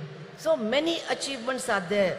But I would like to say that we have to remember that social justice, gender justice, and economic justice are all intertwined with each other. One cannot be weakened if another one is promoted. All these battles have to be fought together, and only then will we be able to change our society. We have not yet succeeded in doing that. And today, actually, what we are witnessing is an onslaught by the Manuvadi forces against the struggle for progress, the struggle for justice, and the struggle for equality. We must understand who these people are who are ruling the country. Their mentors are the RSS, who in 1949 declared, we do not accept this constitution of Dr. Baba Saheb Ambedkar. The RSS declared that and said, we want to create a society based on Varnashram Dharma, based on Manusmriti. We will have a society based on that. And my dear sisters and brothers, for the last 9 years, that is what they have been doing. They have been trying to destroy the constitution, and they have been trying to replace it with Manuvadi laws and Manuvadi implementation of laws. And it is women who have suffered the most. It is women who are facing the worst kind of terror and oppression, especially in BJP-ruled states. What is happening there, I cannot even describe to you. In Uttar Pradesh alone, in 8 months, there have been 2,000 rapes and 2,000 murders. This is a record in India, in the biggest state ruled by the BJP. And they are trying to change many things they have done. But a very dangerous thing that they are doing is they are trying to introduce a Manuvadi system of delivery of justice. What they are doing is that now the punishment will depend on the religion and the caste of the criminal and the religion and the caste of the victim. So that is why we see that on Independence Day, 15th of August, Narendra Modi's state of Gujarat releases mass murderers and mass rapists who have destroyed Balkis Banu's family, who killed her 2 children and raped her mother, raped her sister-in-law, and killed the male members of her family. They were released on the 15th of August last year. We have seen that in Hathras in Uttar Pradesh, a Dalit girl who was gang raped, she was said to be a liar. The chief minister said she was a liar. When she died, her body was taken away by the police and burnt in the middle of the night. And the 4 people who were arrested, 3 of them have been released because they belong to the same caste as the chief minister of Uttar Pradesh, and the judge says there was no rape. We are seeing that a wrestler, the chief of the wrestling federation, who has been accused by the Delhi police of being a continuous sexual offender, he is sitting in that new building of parliament, and the BJP party, the government, is not ready to take any action against him in spite of the struggle of the women wrestlers. We are seeing that after what happened in Manipur, which we have never seen in our country, that women were handed over by the police to a mob. They were stripped, they were gang raped, and our Chief Minister of Manipur and the Prime Minister of India, who are running a double-engine government, they did not have one word to say about the women and their suffering. And now after 5 months, those women are still crying for justice. Nobody is there to listen to them. This is what is happening in our country as far as women are concerned. And now, to try and get the women's votes, what does the BJP do? They pass the Women's Reservation Bill. It is now an act. But how do they pass it? Just like they give free gas cylinders. They give you 3 free gas cylinders, and then they say, now you go and buy one for 1,200 rupees. This is how they implement their policies. So, Women's Reservation Act has come. But when will it be implemented? Nobody knows. Teriyada. Araka teriyada. Nobody knows. When is this Women's Reservation Act going to come? 24? Illa.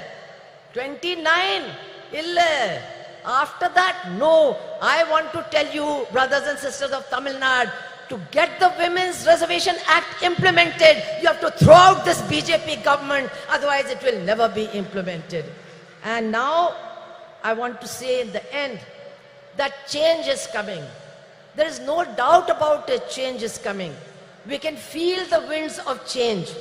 And once again, not the BJP agenda, but the agenda of social justice, economic justice, gender justice, they are emerging to occupy center stage in this battle against the BJP.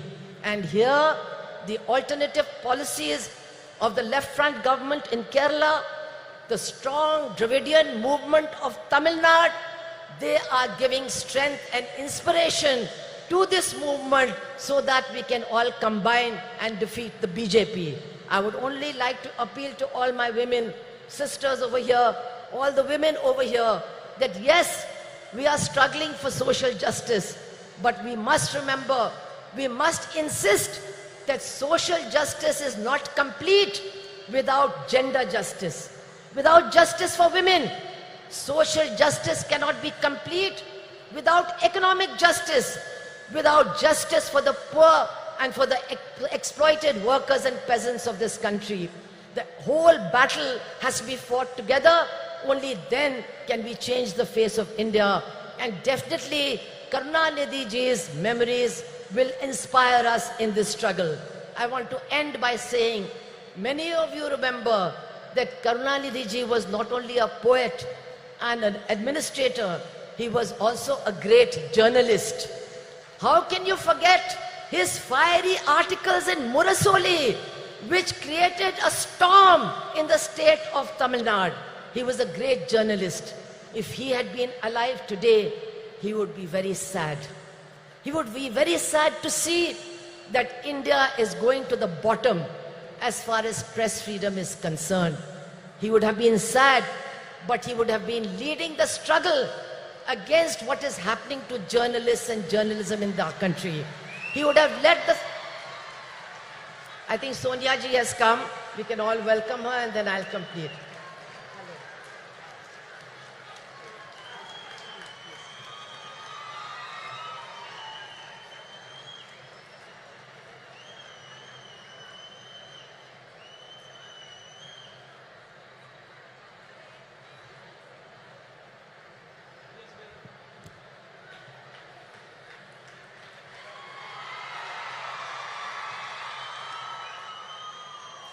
So as I said, I am going to conclude by remembering Karunanidhi ji as a journalist, his articles in Murasoli, and today he would have been very sad to see the lack of freedom of the press, to see the condition of the media, and to see the way in which media persons are being attacked.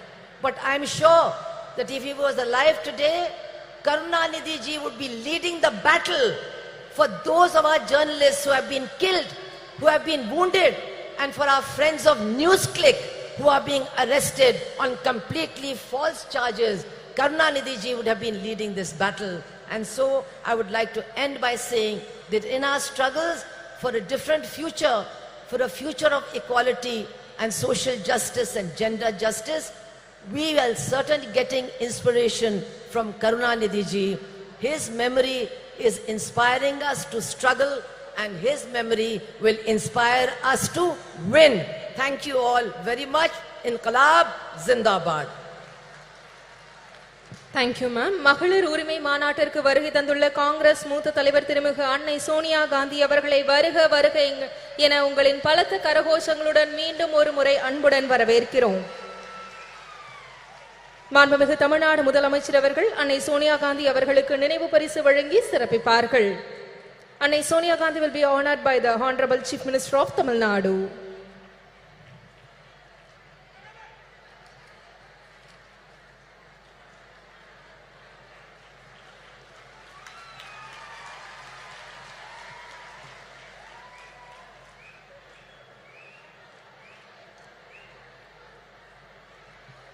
திராவிட இயக்க பாதையில் விளிம்புநிலை மக்களுக்காக சமரசமின்றி பணியாற்றி வரும் திராவிட முன்னேற்ற கழகத்தின் துணை பொதுச் செயலாளர் நாடாளுமன்ற உறுப்பினர் திருமிகு கனிமொழி கருணாநிதி அவர்களை உரையாற்ற அன்புடன் அழைக்கிறோம்.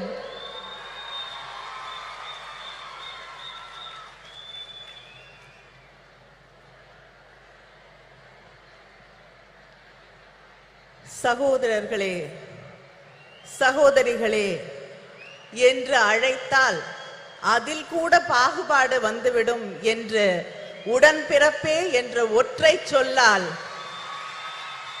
அந்த மந்திர சொல்லால் நம்மையெல்லாம் கட்டி போட்டு வைத்திருந்த தலைவர் கலைஞர் அவர்களுடைய நூற்றாண்டிலே தேசிய அளவிலான மகளிர் உரிமை மாநாட்டை நடத்தும் வாய்ப்பினை எனக்கும் மகளிர் அணி அவர்களுக்கும் அளித்து அது வெற்றி பெறுவதற்கு முழு முதல் காரணமாக இருக்கக்கூடிய நம்முடைய முதலமைச்சர் கழகத்தின் தலைவர் அண்ணன் தளபதி அவர்களே, a leader who stands with the oppressed, the downtrodden, marginalized, a beacon of strength and dignity and hope, Madam Sonia Gandhi. தலைவர் கலைஞர் அவர்கள் தியாக திருவிளக்கு என்று அன்போடு அழைத்த அன்னை அம்மையார் சோனியா காந்தி அவர்களே, இந்த நிகழ்ச்சி வெற்றி பெறுவதற்கான வாழ்த்துக்களோடு அமர்ந்திருக்கக்கூடிய கழகத்தின் பொதுச் செயலாளர் அவர்களே, பொருளாளர் அவர்களே, கூட்டணி இயக்கங்களை சார்ந்த தலைவர்களே, ஜம்மு காஷ்மீருடைய முன்னாள் முதலமைச்சர் மரியாதைக்கும் அன்பிற்கும் உரிய அம்மையார் மெஹபூபா முஃப்தி அவர்களே, முதலாக தமிழ்நாட்டு மேடையிலே தமிழ் மக்களோடு உரையாட வந்திருக்கக்கூடிய அடித்து தட்டு மக்களுடைய தோழி பிரியங்கா காந்தி அவர்களே,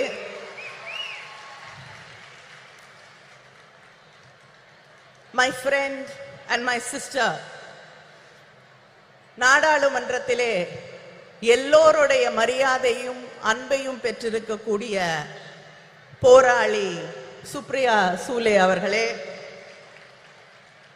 சமூக மாற்றம், பொருளாதார நீதி இவற்றுக்காக தன் வாழ்நாளெல்லாம் சுற்றி சுழன்று பணியாற்றக்கூடிய தோழியர் சுபாஷினி அலி அவர்களே, தோழியர் ஆனி ராஜா அவர்களே, சமூக நீதிக்காக தன் வாழ்நாளெல்லாம் பாடுபட்ட முலாயம் சிங் அவர்களுடைய குடும்பத்தைச் சேர்ந்த டிம்பிள் யாதவ் அவர்களே, சாதிவாரி கணக்கெடுப்பில் புரட்சி செய்திருக்கக்கூடிய முதலமைச்சர் நிதிஷ்குமார் அவர்களின் கட்சியின் அமைச்சர் லேஷி சிங் அவர்களே, டெல்லி சட்டமன்றத்தின் துணை சபாநாயகர் ராக்கி பிட்லன் அவர்களே, திரிணாமுல் காங்கிரஸிலிருந்து வந்து ஆணித்தரமாக அழுத்தமாக உரையாற்றி அமர்ந்திருக்கக்கூடிய சுஷ்மிதா தேவ் அவர்களே, மகளிர் அணியுடைய செயலாளர் ஹெலன் டேவிட்சன் அவர்களே, தொண்டரணியின் செயலாளர் நாமக்கல் ராணி அவர்களே, இந்த நிகழ்ச்சியிலே கலந்து கொண்டிருக்கக்கூடிய அமைச்சர் பெருமக்களே, மாவட்ட கழகத்தின் செயலாளர்களே, இந்த கூட்டம் இவ்வளவு வெற்றிகரமாக நடைபெறுவதற்கு அத்தனை உதவிகளையும் செய்து இந்த கூட்ட ஏற்பாடுகளை எல்லாம் முன்னின்று நடத்தி தந்திருக்கக்கூடிய அமைச்சர் மா சுப்பிரமணியம் அவர்களே, அமைச்சர் தாமு அன்பரசன் அவர்களே, இந்த நிகழ்ச்சியிலே லேட்டா வந்தாலும் லேட்டஸ்டா வந்து கலந்து கொண்டிருக்கக்கூடிய இளைஞரணியின் செயலாளர் உதயநிதி அவர்களே, அவர் உள்ளிட்ட அணி செயலாளர்களே, நாடாளுமன்ற உறுப்பினர்களே, சட்டமன்ற உறுப்பினர்களே, திராவிட முன்னேற்ற கழகத்தின் முன்னணி செயல் வீரர்களே, உங்கள் அத்தனை பேருக்கும் என்னுடைய நன்றியை வணக்கத்தை தெரிவித்துக் கொள்கிறேன். ஒரு மெழுகுவர்த்தியை ஏற்றினால் 1000 விளக்குகளை ஏற்ற முடியும். அறிவொளி பெற்ற ஒரு பெண்ணாலும் அத்தகைய ஒளியை உருவாக்க முடியும் என்று சொன்னவர் தலைவர் கலைஞர் அவர்கள். அப்படி அறிவொளி பெற்ற தீபங்களாக இந்த நிகழ்ச்சியிலே கலந்து கொண்டிருக்கக்கூடிய எங்கள் மகளிர் அணியின் சகோதரிகள் அத்தனை பேருக்கும் என்னுடைய வாழ்த்தை, வரவேற்பை, நன்றியை தெரிவித்துக் கொள்கிறேன். மகளிர் மாநாடுகள் என்பது, மகளிர் உரிமை மாநாடுகள் என்பது நம்முடைய திராவிட இயக்கத்திலே 100 ஆண்டு வரலாற்றை கொண்டிருக்கக்கூடிய ஒன்று. தந்தை பெரியார் அவர்கள் நடத்திய மாநாட்டிலே கண்ட கனவுகள் தான் தலைவர் கலைஞரின் ஆட்சி காலத்திலே பெண்களின் கல்வியாக, பொருளாதார முன்னேற்றமாக, வேலை வாய்ப்பாக, அரசு பணிகளிலே வாய்ப்புகளாக மாறி பெண்களுடைய வாழ்க்கையையே மாற்றி காட்டி இருக்கக்கூடிய சாதனைகளாக மிளிர்ந்தது. அதுபோல இந்த சமூகத்திலே பேசக்கூடியவர்கள் எல்லோரும் ஒன்றை குறிப்பிட்டு சொல்லுவார்கள், ஒரு பெண்ணுக்கு ஆண் தான் பாதுகாப்பு. சொல்லுவாங்களா இல்லையா? பெண்களுக்கு ஆண் இருந்தாதான் பாதுகாப்பு என்று. ஆனால் இந்தியாவிலே முதல் முறையாக காவல்துறையிலே பெண்களுக்கு வாய்ப்பளித்து ஆணுக்கும் பெண்ணால் பாதுகாப்பு அளிக்க முடியும் என்பதை நிரூபித்து காட்டிய தலைவர் நம்முடைய தலைவர் கலைஞர் அவர்கள். நம்முடைய தலைவர் கலைஞர் அவர்களின் ஆட்சியின் நீட்சியாக இன்று நம்முடைய அண்ணன் தளபதி அவர்களுடைய அரசு தொடர்ந்து பெண்களுக்கான வாய்ப்புகளை, பெண்களை பேணி காக்கக்கூடிய ஒரு ஆட்சியாக இன்று மிளிர்ந்து கொண்டிருக்கிறது. ஆட்சி பொறுப்பேற்றுக் கொண்ட அதே நாளிலே பெண்களுக்கான இலவச பயணம், பேருந்து பயணத்தை விடியல் பயணமாக அறிவித்து யாரும் பெண் வீட்டை விட்டு வெளியில போக கூடாதுன்னு சொல்ல முடியாத ஒரு நிலையை உருவாக்கி காட்டியவர் நம்முடைய முதலமைச்சர் அவர்கள். அதே போல கல்விக்காக பெண் படிக்க வேண்டும் என்ற ஒரு கனவோடு இருக்கக்கூடிய பெண்ணின் கனவை எதுவுமே சிதைத்து விடக் கூடாது என்பதற்காக நீ எவ்வளவு படித்தாலும் உன்னோடு ஒரு அண்ணனாக, தந்தையாக நான் நிற்கிறேன் என்று அவள் படித்து முடிக்கும் வரை 1000 ரூபாய் வழங்கக்கூடிய ஆட்சி திராவிட முன்னேற்ற கழக ஆட்சி, நம்முடைய அண்ணன் தளபதி அவர்களுடைய ஆட்சி. அதே போல வீட்டிலே இருக்கக்கூடிய சகோதரிகளை பத்தி யாராவது கேட்டா, வீட்டுல என்ன பண்றாங்கன்னு கேட்டா சொல்லுவாங்க சும்மா இருக்காங்கன்னு. யாராவது சும்மா இருக்கீங்களா? இல்ல. எல்லாரும் எழுந்துக்கிறதுக்கு முன்னாடி எழுந்து அந்த வேலையெல்லாம் நான் சொல்லி முடிச்சேன்னா 10 நிமிஷம் ஆயிரும். பெருக்கி சமைச்சு துணி துவைச்சு என்று ஓடிக்கொண்டே இருந்து எல்லோரும் தூங்கிய பிறகு உறங்க செல்லக்கூடிய உழைப்பின் சிகரங்களாக இருக்கக்கூடிய உங்களுக்காக உங்கள் உழைப்பை நான் மதிக்கிறேன், நான் ஏற்றுக்கொள்கிறேன், கொண்டாடுகிறேன் என்று சொல்லக்கூடிய வகையிலே கலைஞர் உரிமை தொகை உதவித்தொகை இல்லை என்று சொல்லி உரிமை தொகை என்று சொன்னவர் நம்முடைய முதலமைச்சர் அண்ணன் தளபதி அவர்கள். இதுதான் திராவிட மாடல் ஆட்சி. இந்த ஆட்சியிலே தான் இங்கே வந்திருக்கக்கூடிய சகோதரிகளிலே தமிழ்நாட்டிலே 11 பெண் மேயர்கள் இருக்கிறார்கள். இங்க இருக்காங்க 11 பெண் மேயர்கள் இருக்கக்கூடிய மாநிலம் தமிழ்நாடு. இப்படிப்பட்ட வாய்ப்புகளை எல்லாம் உருவாக்கி தந்து கொண்டிருக்கக்கூடியவர்கள் நாம். ஆனால் ஒன்றிய அரசாங்கத்திலே நம்முடைய பிரதமர் இருக்கிறார். நாரி சக்தி, பெண் சக்தி என்று சொல்லி பெருமையாக பேசுவார். அவருடைய உரையாடல்கள் எல்லாம் பெண் சக்தியை, நாரி சக்தியை நாங்கள் கொண்டாடுகிறோம் என்று பொய் புரட்டுகளை எல்லாம் சொல்லிக் கொண்டிருப்பார்கள். இங்கே பேசியவர்கள் எல்லாம் குறிப்பிட்டு சொன்னது போல ஒரு மகளிருக்கான மசோதாவை கொண்டு வந்தார்கள். யூபிஏ ஆட்சியிலே 2010 அம்மையார் சோனியா காந்தி அவர்கள் வலியுறுத்தலிலே நம்முடைய ஆதரவோடு மகளிர் மசோதா நிறைவேற்றப்பட்டது ராஜ்யசபாவில். அதுக்கு எந்த கண்டிஷனும் கிடையாது. இதெல்லாம் இருந்தாதான் அதை நடைமுறைக்கு கொண்டு வருவோம் என்ற நிலை இல்லை. ஆனால் பிஜேபி மார்த்தட்டி கொள்கிறார்களே, நாங்க மகளிர் மசோதாவை கொண்டு வந்து விட்டோம் என்று. அந்த மகளிர் மசோதா இப்ப இல்ல, 10 ஆண்டுகள், 20 ஆண்டுகள், 50 ஆண்டுகள் ஆனால் கூட அந்த மகளிர் மசோதா நடைமுறைக்கு வர முடியாத ஒரு மசோதாவை அவர்கள் கொண்டு வந்து தேர்தலுக்காக பெண்களை ஏமாற்ற துடித்துக் கொண்டிருக்கிறார்கள். இந்த ஆட்சியில, ஒன்றியத்திலே இருக்கக்கூடிய பிஜேபி ஆட்சியிலே எந்த பெண்ணுக்காவது பாதுகாப்பு இருக்கிறதா என்று நீங்கள் சிந்தித்து பார்க்க வேண்டும். மணிப்பூர் பற்றி எரிந்து கொண்டிருக்கிறது. 50,000 பேருக்கு மேல் தன் வீடுகளை விட்டு நூற்றுக்கணக்கான முகாம்களிலே வாழ்ந்து கொண்டிருக்கிறார்கள். நானும் சுஷ்மிதா தேவ் அவர்களும் அந்த முகாம்களை சென்று பார்த்த பொழுது அங்கே பெரும்பாலும் பெண்களும் குழந்தைகளும் வாழ முடியாத நிலை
started much before he entered politics.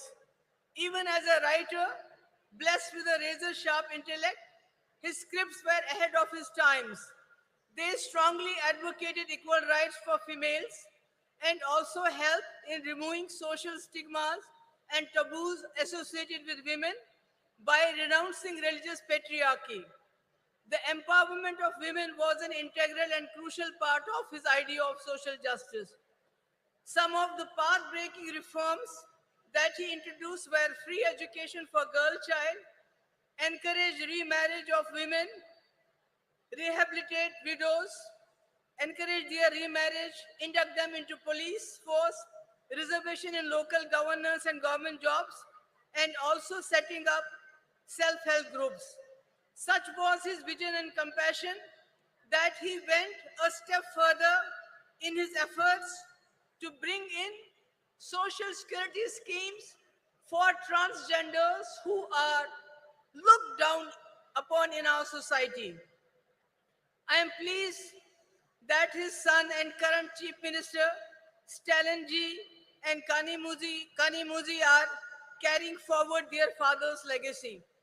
Many initiatives besides the initiatives like providing free bus, monthly financial assistance to girls studying in government schools, 1,000 rupee to housewives who are heading the family. What is really remarkable is his latest decision to certify women priests, 3 women priests. This is something remarkable. It is happening at a time when women are not allowed to enter religious places, whether they are Hindus or Muslims or whatever. This is really admirable, and I salute for this to you.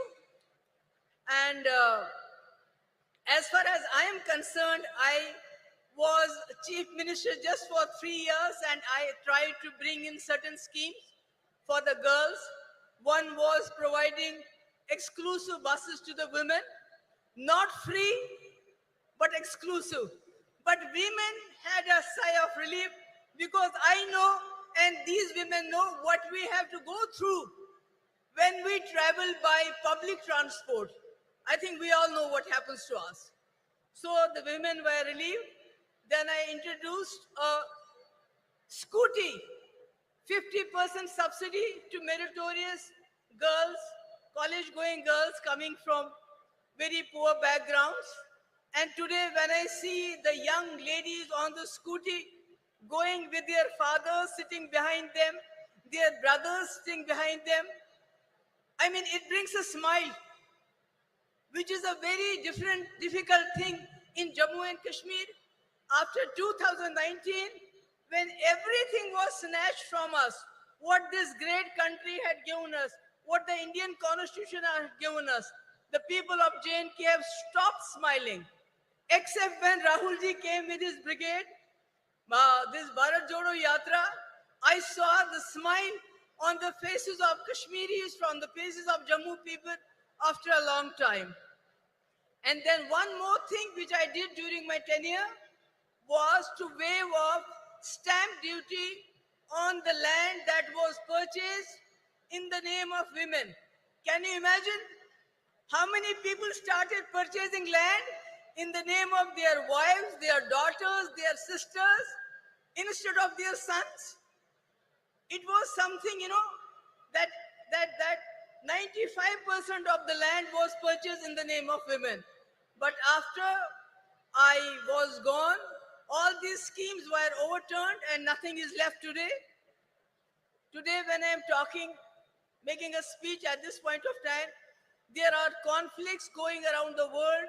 There are wars going in many parts of the world, like Palestine, Israel, Ukraine, Russia, and not to forget what is happening in our backyard, Manipur. And women are the worst sufferers when these wars take place, because not only do they suffer during these conflicts, they are left to pick up the pieces afterwards. So, when I look at our country today, I feel the women in our country are not in a good place. they are suffering because the government and the center, the economy is going down, the inflation is going up, unemployment is going up, everything is breaking the backbone of the housewife who has to make the two ends meet. She has to provide for the family. And to add to all this, the government at the center, which has failed to fulfill the promises they had made. During UPA, there was 450 rupees per cylinder. Now it is 1200 rupees. Petrol has gone 100 rupees above. Who is suffering the most? The housewife. And to add to all of this, the present government, the Modi government, is trying to divert the attention from all these problems by their sinister design of injecting hatred, venom into the society through the youngsters of the poorest of poor. These poor boys are encouraged. They are provoked to lynch the people of other communities. They are garlanded. The people, the sons, the daughters of the ruling party are studying good education in and abroad. They are having good jobs, lucrative jobs. They are getting good contracts. And if they don't have a job, then they go and head the sports bodies of our country. But what about the poor children? They are pushed into implementing their sinister agenda of divide between Hindus and Muslims. And this is really tearing apart our society. And again, it has a very, very drastic effect on the women folk. Because any person who commits a crime, he is a criminal. Whether he goes to jail or not, so they are criminalizing the whole society at this point of time. So, my point is that if and when, inshallah, I hope that the India Alliance will come to power, and Rajiv Gandhi ji has already sown the seeds of 33% reservation in panchayats. We have a huge number of women who are ready to take their place in assemblies and parliaments, and I am hopeful once India Alliance comes to power, Rajiv Gandhi's dream will come alive. It will be fulfilled, not like a joke which our Prime Minister played. He signed a check, kept it in his pocket, and told the women folk, we'll cash it sometime in 2047. So, but we're not going to do that. Inshallah, I'm hopeful. And at the last, I would like to thank once again Stalin ji, Kani Modi ji, who was personally invited us. And I'm so happy that Soniya ji is here to grace the occasion. And thank you so much for bearing with me. I know I have not been able to, make you understand every word I said, but thank you so much. Thank you ma'am. மதச்சார்பின்மைக்கும் ஜனநாயகத்திற்கும் நம்பிக்கை ஒளியாய் திகழ்பவரும் தலைவர் கலைஞர் அவர்கள் பெரிதும் மதித்த தலைவருமான காங்கிரஸ் கட்சியின் மூத்த தலைவர் அன்னை சோனியா காந்தி அவர்களை வரலாற்று சிறப்பு வாய்ந்த இந்த நிகழ்வில் மாநாட்டு பேருரையாற்ற அன்புடன் அழைக்கிறோம். அன்னை சோனியா காந்தி அவர்களின் உரையை மொழியாக்கம் செய்ய காங்கிரஸ் மூத்த தலைவரும் தமிழ்நாடு சிறுபான்மை ஆணைய தலைவர் திரு பீட்டர் அல்போன்ஸ் அவர்களை அன்புடன் அழைக்கிறோம்.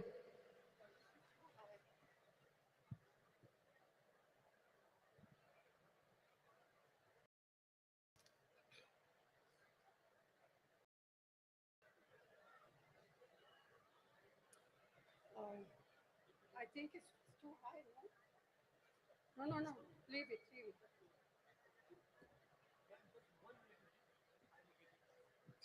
Then it will be too low.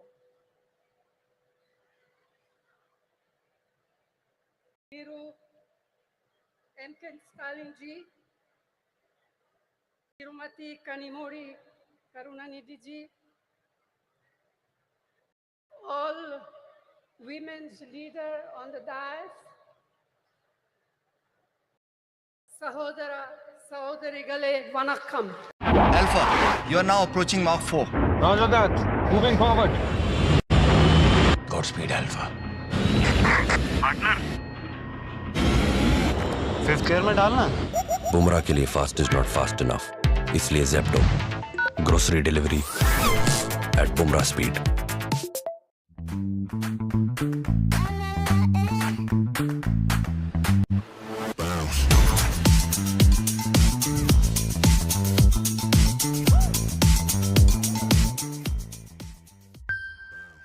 Kanimozhi அவர்களே, மேடையிலே அமர்ந்திருக்கக்கூடிய மகளிர் தலைவர்களே, இந்த அருமையான நாளில் ஒரு மாபெரும் தலைவருடைய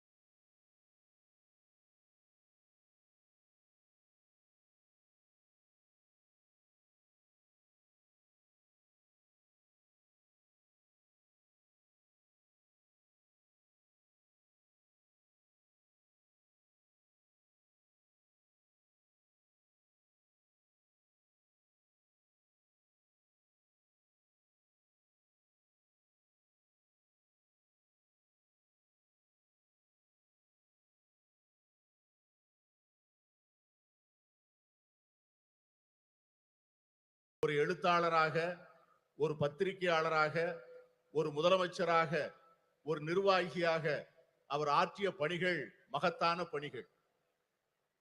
He believed in equality of all, regardless of faith, caste, language, or region. And ahead of his time, he was a champion of gender equality, which has now become something of a national movement. மாநிலம், மொழி, சாதி, மத நம்பிக்கை இவற்றிற்கெல்லாம் அப்பாற்பட்டு எல்லோரையும் சமத்துவமாக பார்க்கக்கூடிய ஒரு அருமையான தத்துவத்திலே அவர் நம்பிக்கை கொண்டிருந்தார். தன்னுடைய வாழ்நாளின் போது அதிகமாக பேசப்படாத பாலின சமத்துவத்தை அவர் சிந்தித்து அதற்காக போராடுகின்ற ஒரு போராளியாக தன்னை அடையாளப்படுத்திக் கொண்டார். இன்று அது ஒரு தேசிய இயக்கமாக கொண்டாடப்படுகின்ற சூழ்நிலை உருவாகி இருக்கிறது. Our women have made India proud in multiple fields and sectors, in spite of the shackles of tradition, patriarchy, and culture that stood on the way. This struggle for equality has had many ups and downs. But today, Indian women shine in many spheres. To mention just a few: science, knowledge, skills, culture, and sports, and politics. And above all, as centers of our families and leaders of people. நம்முடைய பெண்கள் இந்தியாவிலே மிக மகத்தான சாதனைகளை செய்திருக்கிறார்கள். மரபு வழி சமூகம், ஆணாதிக்க சமூகம், கலாச்சாரம் என்கிற தடைகளை எல்லாம் மீறி அவர்கள் மிக அருமையான சாதனைகளை செய்து முடித்திருக்கிறார்கள். இந்த நீண்ட நெடிய போராட்டத்தில் ஏற்றங்களும் இருந்திருக்கின்றன, இரக்கங்களும் இருந்திருக்கின்றன. ஆனால் இன்று இந்திய பெண்கள் பல்வேறு துறைகளிலே ஒளிர்கிறார்கள். சிலவற்றை சொல்ல வேண்டும் என்று சொன்னால், விஞ்ஞானத்திலே, அறிவிலே, ஆற்றலிலே, கலாச்சாரத்திலே, விளையாட்டிலே, இவை எல்லாவற்றிற்கும் மேலாக நம்முடைய குடும்பத்தினுடைய மைய பொருளாக, மக்களுடைய தலைவர்களாக அவர்கள் ஆற்றுகின்ற பணி மகத்தானது. இருந்தாலும் கூட இந்த போராட்டம் இன்னும் நீண்ட தூரம் பயணிக்க வேண்டும், இன்னும் பல்வேறு தடைகளை தாண்ட வேண்டும்.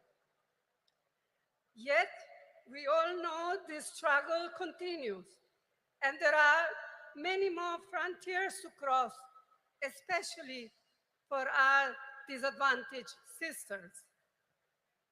இருந்தாலும் நம்முடைய ஏழை எளிய சகோதரிகள் இன்னும் ஏராளமான தடைகளை தாண்டித்தான் இந்த சமத்துவத்தை பெறுவதற்கான சூழ்நிலை உருவாகி இருக்கிறது. The remarkable non-violent freedom struggle led by Mahatma Gandhi placed a strong emphasis on gender equality. In 1928, the draft constitution was being crafted under the chairmanship of Motilal Nehru, and the Karachi Resolution of 1931, framed by Jawaharlal Nehru. Both these documents championed women's rights, advocating for equal voting rights, political and economic rights, and fair wages. They laid the foundation for women to play an equal role in our nation's building. They embodied the promise of universal suffrage, gender equality, and the socialist equitable society. And this spirit continued when the Constitution of India, under the leadership, chairmanship of Dr. B.R. Ambedkar, was ultimately framed. Mahatma காந்தியினுடைய தலைமையிலே ஏற்றுக்கொள்ளப்பட்ட சாத்வீகமான வன்முறையற்ற சுதந்திர போராட்டம் மகளிர் சமத்துவத்தை முன்னிலைப்படுத்தியது. 1928 அரசியல் சாசன சட்ட வரைவு மோதிலால் நேரு அவர்கள் தலைமையிலான குழு தயார் செய்து அந்த அறிக்கையை சமர்ப்பித்தது. அதற்கு பிறகு கராச்சியிலே நடந்த அகில இந்திய காங்கிரஸ் மாநாட்டில் இந்த தேசத்தினுடைய முதல் பிரதமர் ஜவஹர்லால் நேரு அவர்கள் கராச்சி தீர்மானம் என்கிற பெயரிலே வடிவமைக்கப்பட்ட தீர்மானங்கள், இந்த இரண்டு ஆவணங்களும் பெண்களுடைய உரிமைகளை கொண்டாடுவதிலும் அவர்களுக்கு வாக்குரிமை அளிப்பதிலே சமத்துவம் வழங்கப்பட வேண்டும் என்பதையும், பொருளாதாரத்திலும் அரசியலிலும் செயல்பாடுகளிலே அவர்களுக்கு சரியான பங்கு தரப்பட வேண்டும் என்பதையும் வலியுறுத்தியது. இந்த இரண்டு ஆவணங்களும் தந்த அடிப்படையில் தான் நம்முடைய பெண்கள் ஒரு மிகப்பெரிய ஒரு சமூக மாற்றத்திற்கான முன்னெடுப்பை நோக்கி பார்க்க ஆரம்பித்தார்கள். இதைத்தான் எல்லோருக்குமான வாக்குரிமை, பாலின சமத்துவம், சோசலிச அறம் சார்ந்த சமூகம், இவைகளெல்லாம் அந்த இரண்டு ஆவணங்களில் சொல்லப்பட்ட அந்த விஷயங்கள் தான் பாபா சாஹேப் டாக்டர் அம்பேத்கர் அவர்கள் இந்திய அரசியல் சாசன சட்டத்தினை வரையறுக்கின்ற போது இந்த தத்துவங்களை உள்ளாங்கி அதை மேலெடுத்து செல்லக்கூடிய சூழ்நிலை ஏற்பட்டது. Who can forget what our first Prime Minister, Jawaharlal Nehru, once said, I quote, "If you educate a man, you educate one individual. However, if you educate a woman, you educate a whole family. Women empowered means India empowered," unquote.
ஒரு பெண்ணை நீ படிக்க வைத்தால், ஒரு ஆணை நீ படிக்க வைத்தால் ஒரு தனி நபரை மட்டும் படிக்க வைக்கிறாய். ஆனால் ஒரு பெண்ணுக்கு கல்வி கற்றுக் கொடுத்தால் ஒரு குடும்பத்திற்கே கல்வி கற்றுத் தரப்படுகிறது. மகளிரை அதிகாரப்படுத்தினால் இந்தியாவை அதிகாரப்படுத்துகிறோம் என்கிற ஜவஹர்லால் நேரு அவர்களுடைய வார்த்தைகளை யார் மறக்க முடியும்? And we cannot ever forget the inspiring role Indira Amma in showing how a woman can lead with strength, ability, and leadership, combined with a deep sensitivity to the abolition of poverty.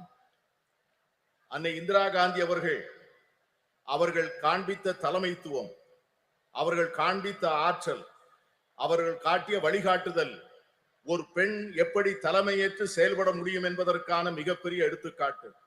ஏழை எளிய மக்களுக்கான நல்வாழ்வை அளிப்பதற்கும் வறுமையை ஒழிக்க வேண்டும் என்கிற அர்ப்பணிப்போடும் அவர்கள் ஆற்றிய பணியை யாரும் மறக்க முடியாது.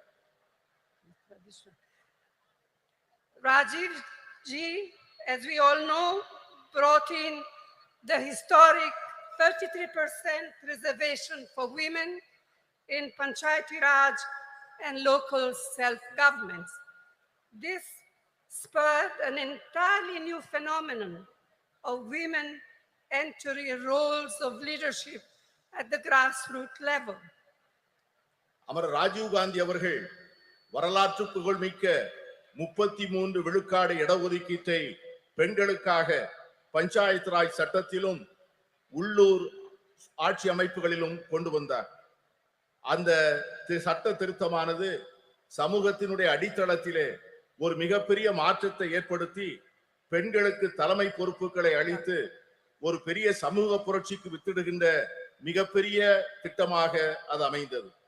It was a vital stepping stone towards the reservation on a similar 1/3 of seats in the Lok Sabha, which the Indian National Congress has pioneered in parliament and outside.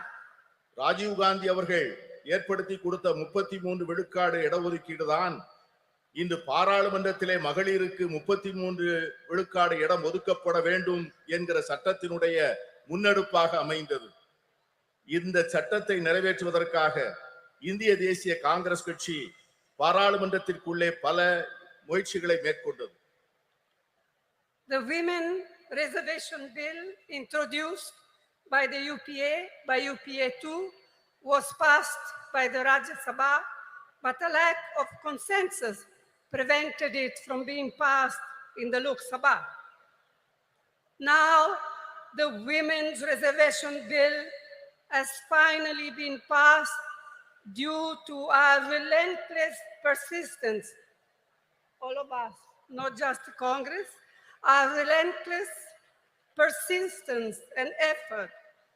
But as we all know, it has still a long way to come. And as Mehbooba ji said, and as many of us, Member of Parliament,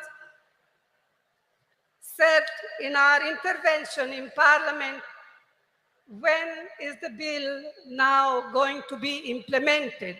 In 1 year, in 2 years, in 3 years? We have no idea. Yes, I can see that some of you men are happy, but we are not. We women are not. And we are going to fight for it till we eventually get there, whether you men like it or not. மகளிர் இடஒதுக்கீட்டுக்கான சட்டம் ஐக்கிய முற்போக்கு கூட்டணி அரசால் 2010 March மாதம் 9ஆம் தேதி மாநிலங்களவையிலே நிறைவேற்றப்பட்டது. ஆனால் மக்களவையிலே ஒரு கருத்தொற்றுமையை உருவாக்க முடியாத காரணத்தினால் அந்த சட்டத்தினை நிறைவேற்ற முடியவில்லை. இப்பொழுது இந்த சட்டம் நிறைவேறியிருக்கிறது என்று சொன்னாலும் கூட இந்த சட்டத்திற்காக நாம் எடுத்துக்கொண்ட முயற்சிகளும் நாம் கொடுத்த அழுத்தங்களும் அதிகம். இங்கே பேசிய பல்வேறு உறுப்பினர்கள் பேசியது போல இந்த சட்டம் என்றைக்கு நடைமுறைக்கு வரும், என்று அமுல்படுத்தப்படும் என்கிற ஒரு தெளிவே இல்லாத ஒரு சூழ்நிலையிலே இந்த ஆண்டா அடுத்த ஆண்டா இன்னும் சில ஆண்டுகள் கழித்தா என்கிற ஒரு நிரந்தரமற்ற தன்மையிலே இந்த சட்டம் உருவாக்கி இருப்பது நாளை வருகின்ற இந்தியா கூட்டணி வந்துதான் இந்த சட்டத்தை நிறைவேற்றி தர வேண்டிய சூழ்நிலையை உருவாக்கும் என்கிற எண்ணத்தை தருகிறது. I'm glad to be able to say here today that the government of Tamil Nadu under Thiru Annadurai and then Thiru Karunanidhi laid the foundations of incredible changes in status and opportunity for women. Today, Tamil Nadu stands as a beacon of women's equality and women's development. அறிஞர் அண்ணா அவர்களுடைய தலைமையிலே அமைந்த அரசும் அதனை தொடர்ந்து கலைஞர் கருணாநிதி அவர்கள் தலைமையிலே தொடர்ந்த அரசும் எடுத்து கொடுத்த முன்னெடுப்புகளும் செயல்படுத்திய திட்டங்களும் பெண்களுடைய வாழ்க்கையிலே பல புரட்சிகரமான மாற்றங்களையும் முன்னேற்றங்களையும் தந்திருக்கிறது.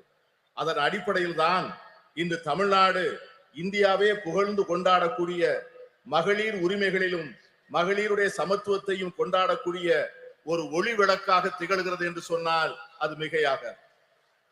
In his historic 5 terms as Chief Minister of Tamil Nadu, Thiru Karunanidhi brought the provision of reservation for women in the police way back in 1973. வரலாற்று புகழ்மிக்க 5 முறை முதலமைச்சராக இருந்த கலைஞர் அவர்களுடைய ஆட்சி காலத்தில்தான் பெண்களுடைய காவல்துறையிலே பெண்களுடைய பங்கை அவர்கள் உறுதி செய்தார்கள். இன்று தமிழகத்திலே இருக்கின்ற காவல்துறையிலே 1/4 பங்கு பெண்களாக இருப்பது எவ்வளவு பெருமைப்படக்கூடிய ஒரு செயல். Today, 1/4 of its police force, of Tamil Nadu police force, are women. இன்று இருக்கின்ற காவல்துறையினரில் 1/4 பங்கை சார்ந்தவர்கள் பெண்கள் என்கிற சூழ்நிலை இருக்கிறது.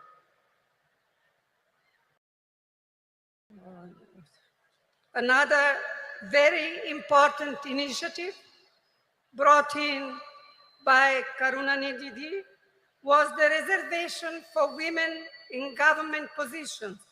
Today, women's participation in government services exceeds 30%. And I am told that just recently, Chief Minister DMK Stalin has raised it to 40%. And I commend your Chief Minister for this. கலைஞர் கருணாநிதி அவர்கள் செய்த முக்கியமான மற்றொரு சீர்திருத்தம் என்னவென்று சொன்னால் அரசு பணிகளிலே பெண்களுக்கான இடஒதுக்கீட்டை செய்தது. அதன் விளைவாக அரசு பணிகளிலே 30 விழுக்காட்டை சார்ந்தவர்கள் பெண்களாக இருந்தார்கள். இன்று நம்முடைய முதலமைச்சர் ஸ்டாலின் அவர்கள் தலைமையிலே செயல்படுகின்ற அரசு அந்த 30 விழுக்காட்டை 40 விழுக்காடாக உயர்த்தி பெண்களை பெருமைப்படுத்தி இருக்கிறது. And it comes at no surprise that through initiatives like the midday meal program, the promotion of women empowerment, and the encouragement of female education, Tamil Nadu boasts today of some of the most impressive maternal and infant mortality rates in India. பெண்களுடைய நல்வாழ்வுக்காக தமிழக அரசால் எடுத்துக்கொள்ளப்பட்டிருக்கின்ற பல்வேறு திட்டங்கள், சத்துணவு திட்டங்கள், பெண்களுடைய நல்வாழ்வுக்காக எடுத்துக்கொள்ளப்படுகின்ற மருத்துவ துறையிலே செயல்படுத்தப்படுகின்ற திட்டங்கள், தாய்மார்களுக்காகவும் பால் குடிக்கும் சேய்களுக்காகவும் அரசாங்கம் நிறைவேற்றுகின்ற பல்வேறு திட்டங்கள் மிக சிறப்பாக செயல்படுகின்ற காரணத்தினால்தான் இன்று தமிழ்நாட்டிலே தாய் சேய் இறப்பு விகிதம் இந்தியாவிலேயே மிக குறைந்த நிலையிலே இருப்பதற்கு காரணம் அதுதான். It is unfortunate that many of these efforts and programs to help to empower women have not been reflected at the national level. In fact, instead of mitigating problems faced by women, the last 9 years have seen a sustained effort on part of the Modi government to turn our women purely into symbols, to be counted and appreciated only in their restricted traditional roles in a patriarchal framework.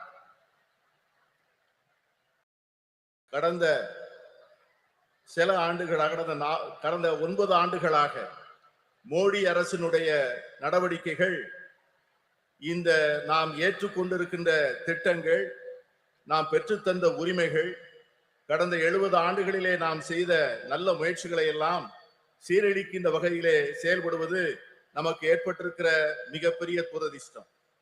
பெண்களை ஒரு அடையாள சின்னமாக மாற்றி பழமையிலும் மரபு வழியிலும் ஏற்கனவே பின்பற்றி வருகின்ற பாரம்பரிய சூழ்நிலையில் மட்டும்தான் பெண்கள் இருக்க வேண்டும் என்று எண்ணுகிறது இந்த அரசை ஒழிய அவர்களுக்காக ஒரு புதிய சுதந்திரத்தையும் உரிமைகளையும் அளிக்க அவர்கள் தயாராக இல்லை.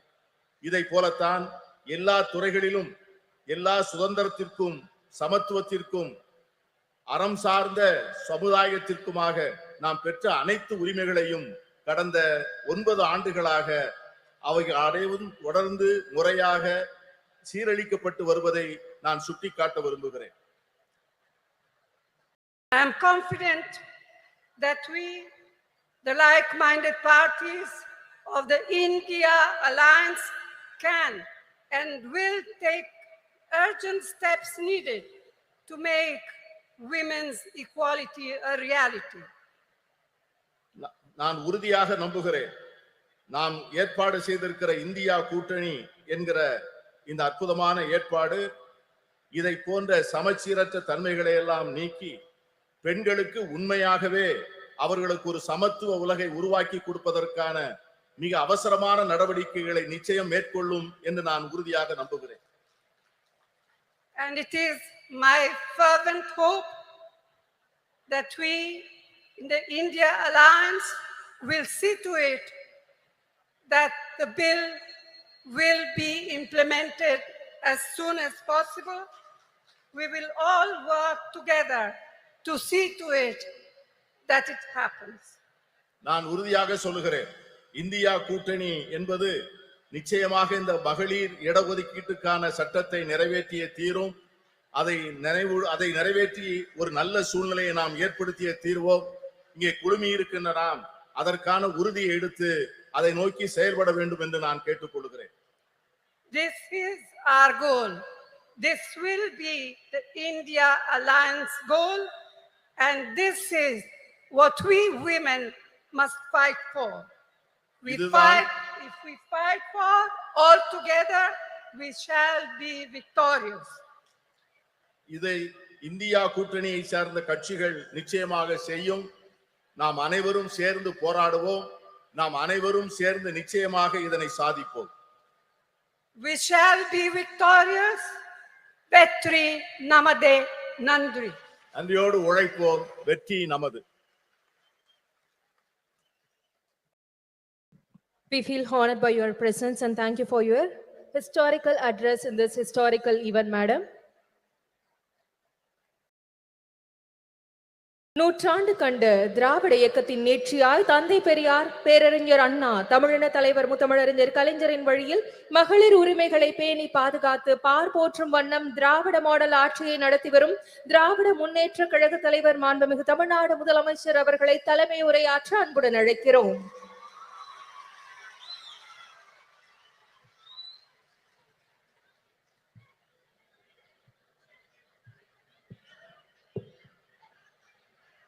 அன்புள்ள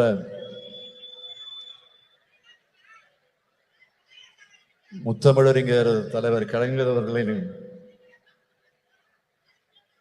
நூற்றாண்டு விழாவை ஒட்டி கழக மகளிரணியின் சார்பில் நடைபெற்றுக் கொண்டிருக்கக்கூடிய மகளிர் உரிமை மாநாட்டில்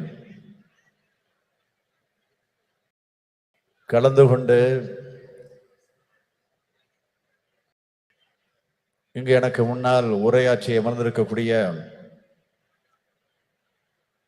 காங்கிரஸ் கட்சியினுடைய நாடாளுமன்ற குழுவினுடைய தலைவர்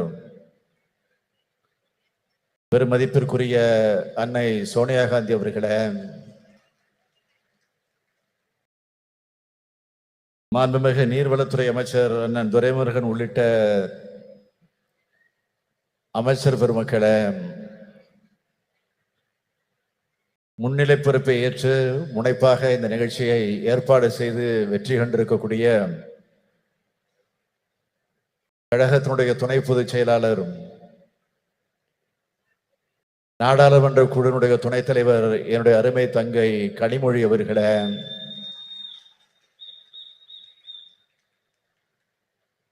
சிறப்பு விருந்தினர்களாக வருகை தந்து சிறப்பித்து உரையாற்றி அமர்ந்திருக்கக்கூடிய மரியாதைக்குரிய திருமதி பிரியங்கா காந்தி அவர்களே, முன்னாள் முதலமைச்சர் திருமதி மெஹபூபா முஃப்தி அவர்களே, திருமதி சுப்ரியா சுலே எம்பி அவர்களே, மாண்புமிகு பீகார் மாநிலத்தினுடைய அமைச்சர் திருமதி லட்சி சிங் அவர்களே, திருமதி சுபாஷினி அலி அவர்களே, திருமதி டிம்பிள் யாதவ் எம்பி அவர்களே, திருமதி ஆனி ராஜா அவர்களே, திருமதி ராக்கி பிட்லன் அவர்களே, திருமதி சுஷ்மிதா தேவ் அவர்களே, திருமதி சுகே சிங் அவர்களே, நாடாளுமன்ற சட்டமன்ற முன்னாள் இந்நாள் உறுப்பினர்களே, நம்முடைய தோழமை கட்சிகளை சார்ந்திருக்கக்கூடிய முன்னோடிகள் இருக்கிறார். அவர் மட்டுமல்ல, நம்முடைய அமைச்சர் செயல் வீரர் தாமு அன்பரசன் அவர்களும் துணை நின்று தன்னுடைய கடமையை நிறைவேற்றி தந்திருக்கிறார். அதற்காக நான் முதலில் அவர்களை எல்லாம் வாழ்த்துகிறேன். மகளிரணியின் செயலாளர் எல்என் டேவிட்சன், மகளிர் தொண்டரணியின் செயலாளர் நாமக்கல் ராணி உள்ளிட்ட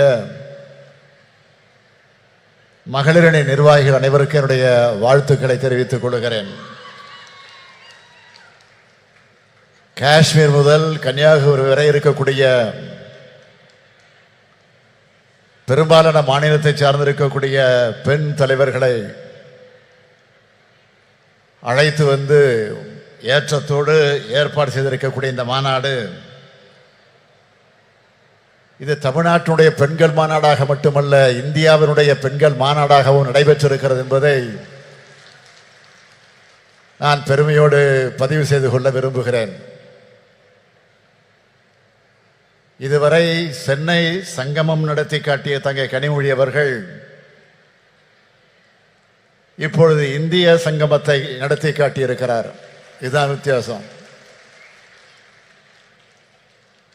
இதற்கெல்லாம் மகுடம் வைத்தாற்போல்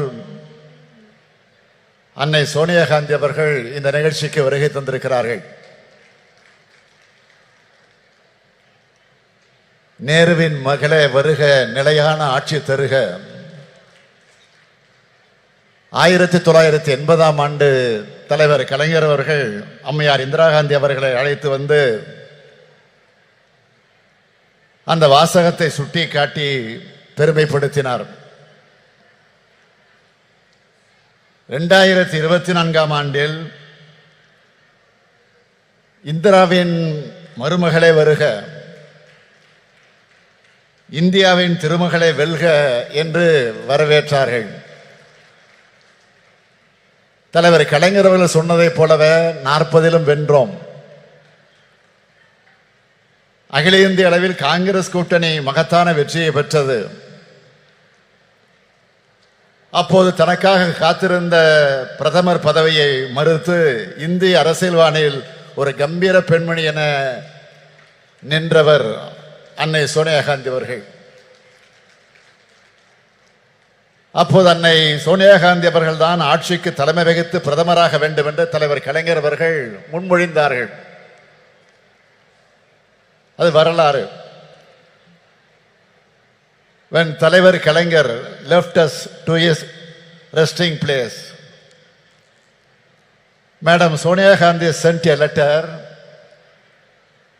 She wrote for me, Kalangar's loss is very personal. He always showed me great kindness and consideration which I can never forget. He was like a father figure to me. சொன்னார், எழுதினார். அத்தகைய ஆழமான குடும்ப பாச நட்பை கொண்டவர் அன்னை சோனியா காந்தி அவர்கள். அவரும் இளம் அரசியல் ஆளுமையாக மிளிர்ந்து கொண்டிருக்கக்கூடிய அருமை சகோதரி பிரியா காந்தி அவர்களும் இங்கு வந்திருப்பது நமக்கெல்லாம் மகிழ்ச்சி அளிக்கிறது. தன்னகரில்லா மெஹபூபா முஃப்தி அவர்கள் ஒரு மாநிலத்தினுடைய முன்னாள் முதலமைச்சர். சுப்ரியா சோலை எழுந்தாலே நாடாளுமன்றத்தில் பாஜகவினர் அஞ்சி நடுங்குவார்கள். பார்க்கிறது தான் இப்படி இருக்கிறார். ஒரு பீகாரில் இருந்து அருமை நண்பர் நிதிஷ்குமாரின் குரலை எதிரொலிக்க லெஷி சிங் வந்திருக்கிறார். டெல்லி முதலமைச்சர் அரவிந்த் கெஜ்ரிவால் எண்ணத்தை சொல்வதற்காக டெல்லி சட்டப்பேரவையுடைய துணைத் தலைவர் ராக்கி பிட்லன் வந்திருக்கிறார். சமாஜ்வாதி கட்சியினுடைய நாடாளுமன்ற உறுப்பினரும் அருமை நண்பர் அகிலேஷ் யாதவ் அவருடைய அருமை மனைவியுமான டிம்பிள் யாதவ் அவர்கள் வந்திருக்கிறார்கள். அந்த கட்சியினுடைய மகளிரணியின் தேசிய தலைவர் ஜூயி சிங் வருகை தந்திருக்கிறார். மேற்கு வங்கத்தினுடைய பெண் சிங்கம் மமதா பானர்ஜியுடைய பிரதிநிதியாக சுஷ்மிதா தேவ் வருகை தந்துள்ளார். இடதுசாரி இயக்கங்களின் பிரதிநிதிகளாக சுபாஷினி அலியும் ஆனி ராஜாவும் இடம்பெற்றிருக்கிறார்கள். ஆக இந்த மேடையே இந்தியா கூட்டணியாக காட்சியளித்துக் கொண்டிருக்கிறது. I would like to request all the leaders present on the dais. The BJP can be defeated only through unity. Tamil Nadu has shown this since the 2019 elections. A united alliance like one in Tamil Nadu should be formed in every state across India. If the anti-BJP parties can unite and rise above the minor differences, we can surely defeat the BJP, which is against the interest of the people of India. I urge our sisters present here to relay this message to their party leaders. Bharatiya Janata கட்சியை தோற்கடிப்பது என்பது இந்தியாவில் இயங்கக்கூடிய அனைத்து ஜனநாயக கட்சியுடைய வரலாற்று கடமை. மகளிர் உரிமையை காப்பதற்காக இந்த மாநாடை கூட்டியிருக்கிறார் நம்முடைய கனிமொழி அவர்கள். மகளிர் உரிமை மட்டுமா? பாஜக ஆட்சியில் அனைத்து மக்களது உரிமைகளும் பறிக்கப்பட்டிருக்கிறது. இன்றைக்கு நாம் பார்க்கும் நாடாளுமன்ற அமைப்பு முறை இருக்குமா? மக்களால் தேர்ந்தெடுக்கப்படக்கூடிய மக்களாட்சி இருக்குமா என்ற கேள்வி பெரிதாக எழுந்து வருகிறது. ஒரே நாடு, ஒரே மொழி, ஒரே மதம், ஒரே பண்பாடு, ஒரே தேர்தல், ஒரே தேர்வு, ஒரே உணர்வு என்ற பெயரால் ஒற்றை கட்சி ஆட்சியை கொண்டு வருவதற்காக பிரதமர் நரேந்திர மோடி அவர்கள் இன்றைக்கு முயன்று கொண்டிருக்கிறார். அது நடந்தால் ஒரே மனிதர் என்ற எதேச்ச அதிகாரத்திற்கு அது வழிவகுக்கும். எனவேதான் வர இருக்கக்கூடிய நாடாளுமன்ற தேர்தலில் பாஜகவை முற்றிலும் தோல்வியடைய செய்ய வேண்டும். நாடாளுமன்ற தேர்தல் நெருங்கி வருவதால் பெண்களை ஏமாற்ற மகளிருக்கு நாடாளுமன்றத்தில் சட்டமன்றங்களில் 33 விழுக்காடு இடஒதுக்கீடு என்று சட்டம் கொண்டு வருவதை போல ஏமாற்றிக் கொண்டிருக்கிறார்கள். பேசினார்களே இங்கே உரையாற்றிய அத்தனை பேரும் மிக தெளிவாக எடுத்து சொன்னார்கள். எனவே நான் அதிகம் விளக்கம் சொல்ல விரும்பல. 33 விழுக்காடு இடஒதுக்கீடு பெண்களுக்கு கிடைத்துவிடக் கூடாது என்ற சதி எண்ணத்தோடு தான் இந்த சட்டத்தையே பாஜக கொண்டு வந்திருக்கிறது என்று நான் கருதுகிறேன். அப்படித்தான் எல்லோருக்கும் என்ன வருகிறது. நடைபெற இருக்கக்கூடிய நாடாளுமன்ற தேர்தலில், சட்டமன்ற தேர்தலில் பெண்களுக்கு 33 விழுக்காடு இடஒதுக்கீடு வழங்கப்படும் என்று இந்த சட்டம் சொல்லி இருந்தால் பிரதமர் நரேந்திர மோடியை நாமெல்லாம் பாராட்டலாம். என்ன நடந்திருக்கிறது? மக்கள் தொகை கணக்கெடுப்பு முடிந்த பிறகு அதை வைத்து தொகுதி மறுவரைக்குள்ள அந்த பிரச்சனைகள் எல்லாம் முடிந்ததற்கு பிறகு சொல்வார்களாம். பழைய சினிமா பார்த்திருப்பீங்க. பழைய சினிமாவில் தான் ஒரு காட்சி வரும். என் கையில் உள்ளதை நான் தர வேண்டுமானால் 7 மலையை சுற்றி வா, 7 கடலை சுற்றி வா என்று பூதம் சொல்வதாக கதை சொல்வார்கள் அல்லவா? அது போன்ற கப்சா சட்டத்தை மோடி ஏற்றியிருக்கிறார். பெண்களுக்கு 33 விழுக்காடு கொடுத்து விட்டதாக பிரதமர் சொல்லிக் கொள்கிறார். 2029ஆம் ஆண்டு தான் இந்த இடஒதுக்கீடு கிடைக்கும் என்றும் 2034ஆம் ஆண்டு கூட ஆகலாம் என்றும் கணக்கிட்டு சொல்கிறார்கள். எதுவாக இருந்தாலும் நான் சொல்றேன், 2024 ஆண்டுக்கு பிறகு மோடி ஆட்சி இருக்க போறதில்லை என்பதை மக்கள் முடிவு செஞ்சுட்டாங்க. 1996ஆம் ஆண்டு திமுகவும் காங்கிரஸ் ஆதரிச்ச ஐக்கிய முன்னணியின் ஆட்சி காலத்தில் இப்படி ஒரு சட்டத்தை கொண்டு வந்தோம். ஆனா இந்த நிபந்தனைகள் எல்லாம் நாம் அன்றைக்கு விதிக்கல. 2010ஆம் ஆண்டும் நம்முடைய கூட்டணி அரசு இப்படி ஒரு சட்டத்தை கொண்டு வந்த போது இது மாதிரியான நிபந்தனைகளை விதிக்கல. ஆனால் இப்பொழுது பாஜக நிபந்தனை போடுகிறது என்றால் அவர்கள் உண்மையான அக்கறையோடு இதை கொண்டு வரல. மகளிர் எந்த உரிமைகளையும் பெற்றுவிடக் கூடாது, வீட்டுக்குள்ள முடங்கி கிடக்க வேண்டும் என்று நினைக்கிறது பிஜேபி.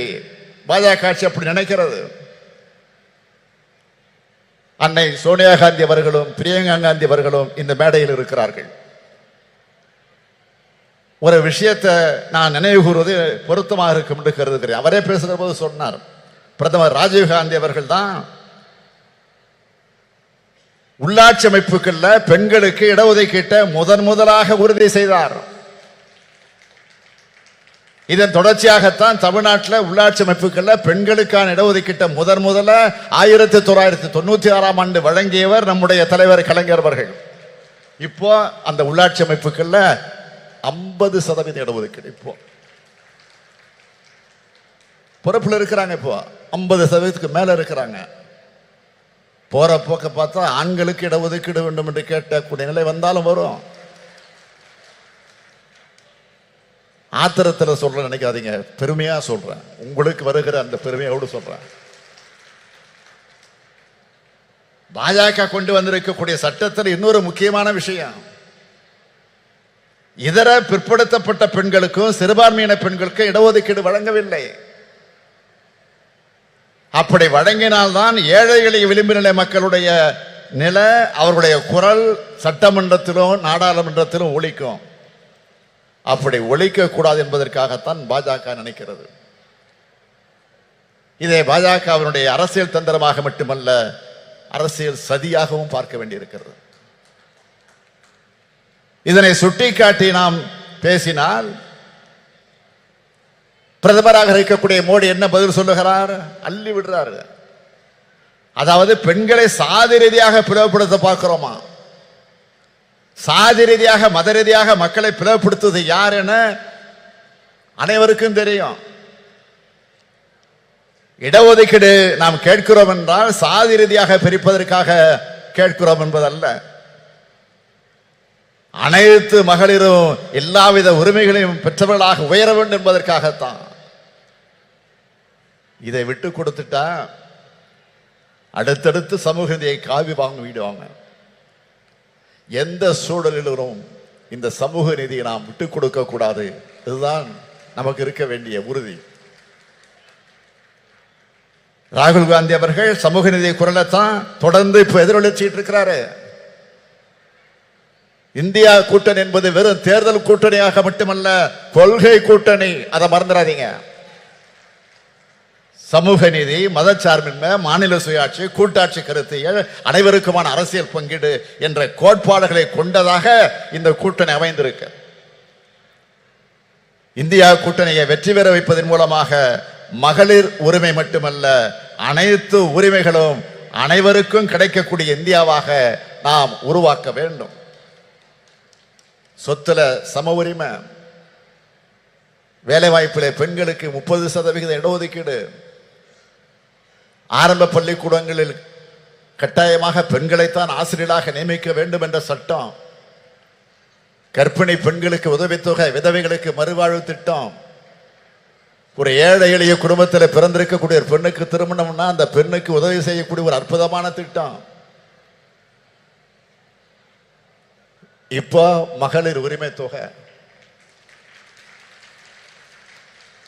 போன மாசம் 15 செப்டம்பர் 14 நைட்டே போய் சேர்ந்துருச்சு. இந்த மாசம் 15 வரப்போகுது, 14 நைட்டே வந்து சேரப்போகுது. ஆக மாதம் 1000 ரூபாய் உதவித்தொகை இல்ல, பெண்களே உங்களுக்கு இருக்கக்கூடிய உரிமை தொகை, அதை மறந்துடாதீங்க. பேருந்துகள்ல விடியல் பயணம், பெண் அர்ச்சகர்கள், ஓதுவார்கள் நியமனம், இப்படி தமிழ்நாட்டு பெண்களுக்கு பல்வேறு திட்டங்களை நாம் செயல்படுத்தி காட்டுகிறோம்னா இதுதான் திராவிட மாடல் ஆட்சியுடைய கொள்கைகள். இந்தியா முழுமைக்கும் பரவும் மகளிர் உரிமை பெற்ற நாளாக நிச்சயம் அமையும். அதற்கான அடித்தளத்தை உருவாக்கக்கூடிய இந்த மாநாட்டை நடத்தி காட்டியிருக்கக்கூடிய என்னுடைய அருமை தங்கை கனிமொழிக்கும் அவருக்கு துணை நின்ற மகளிரணிக்கும் என்னுடைய வாழ்த்துக்கள், பாராட்டுக்கள். வாழ்க வாழ்க இந்தியா, வாழ்க இந்தியா கூட்டணி வெல்க. நன்றி, விடைபெறுகிறேன். வணக்கம். வரலாற்று மாநாடு மகளிர் உரிமை மாநாட்டில் தலைமையுரையாற்றிமைக்கு மாண்புமிகு தமிழ்நாடு முதலமைச்சர் அவர்களுக்கு மனமார்ந்த நன்றியினை தெரிவித்துக் கொள்கிறோம். திராவிட முன்னேற்ற கழக மகளிர் தொண்டர் அணி செயலாளர் திருமிகு நாமக்கல் ராணி அவர்களை நன்றியுரையாற்ற அன்புடன் அழைக்கிறோம். தமிழ் இனத்தின் ஒப்பற்ற தலைவர் கலைஞர் அவர்களின் நூற்றாண்டு மகளிரணி நடத்தும் மகளிர் உரிமை மாநாட்டிற்கு வரவேற்புரையாற்றிய மகளிரணி செயலாளர் ஹெலன் டேவிட்டன் அவர்களுக்கும் அண்ணா பிறந்த நாள் செப்டம்பர் 15ஆம் தேதியன்று கலைஞரின் உரிமை தொகை ரூபாய் 1000 மட்டும் வழங்கியது மட்டுமல்லாமல் வாருங்கள் உங்களுக்கான உரிமை மாநாடு என்று மாநாட்டிற்கு நம்மளையெல்லாம் இங்கு அழைத்து விழா பேருரையாற்றிய கழக தலைவர் தமிழக முதல்வர் தளபதியார் அவர்களுக்கும் மகளிரணியின் சார்பாக நன்றி கலந்த வணக்கத்தை தெரிவித்துக் கொண்டு இந்திய கூட்டணி பெண் தலைவர்களை அழைத்து மிக சிறப்பான மாநாட்டை ஏற்பாடு செய்து முன்னிலை வகிக்கும் கழகத்தின் துணை பொதுச் செயலாளர் அன்பு அக்கா கனிமொழி MP அவர்களுக்கும் மகளிரணியின் சார்பாக நன்றி கலந்த வணக்கத்தை தெரிவித்துக் கொண்டு மாநாட்டு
நன்றி கலந்த வணக்கத்தை தெரிவித்துக் கொண்டு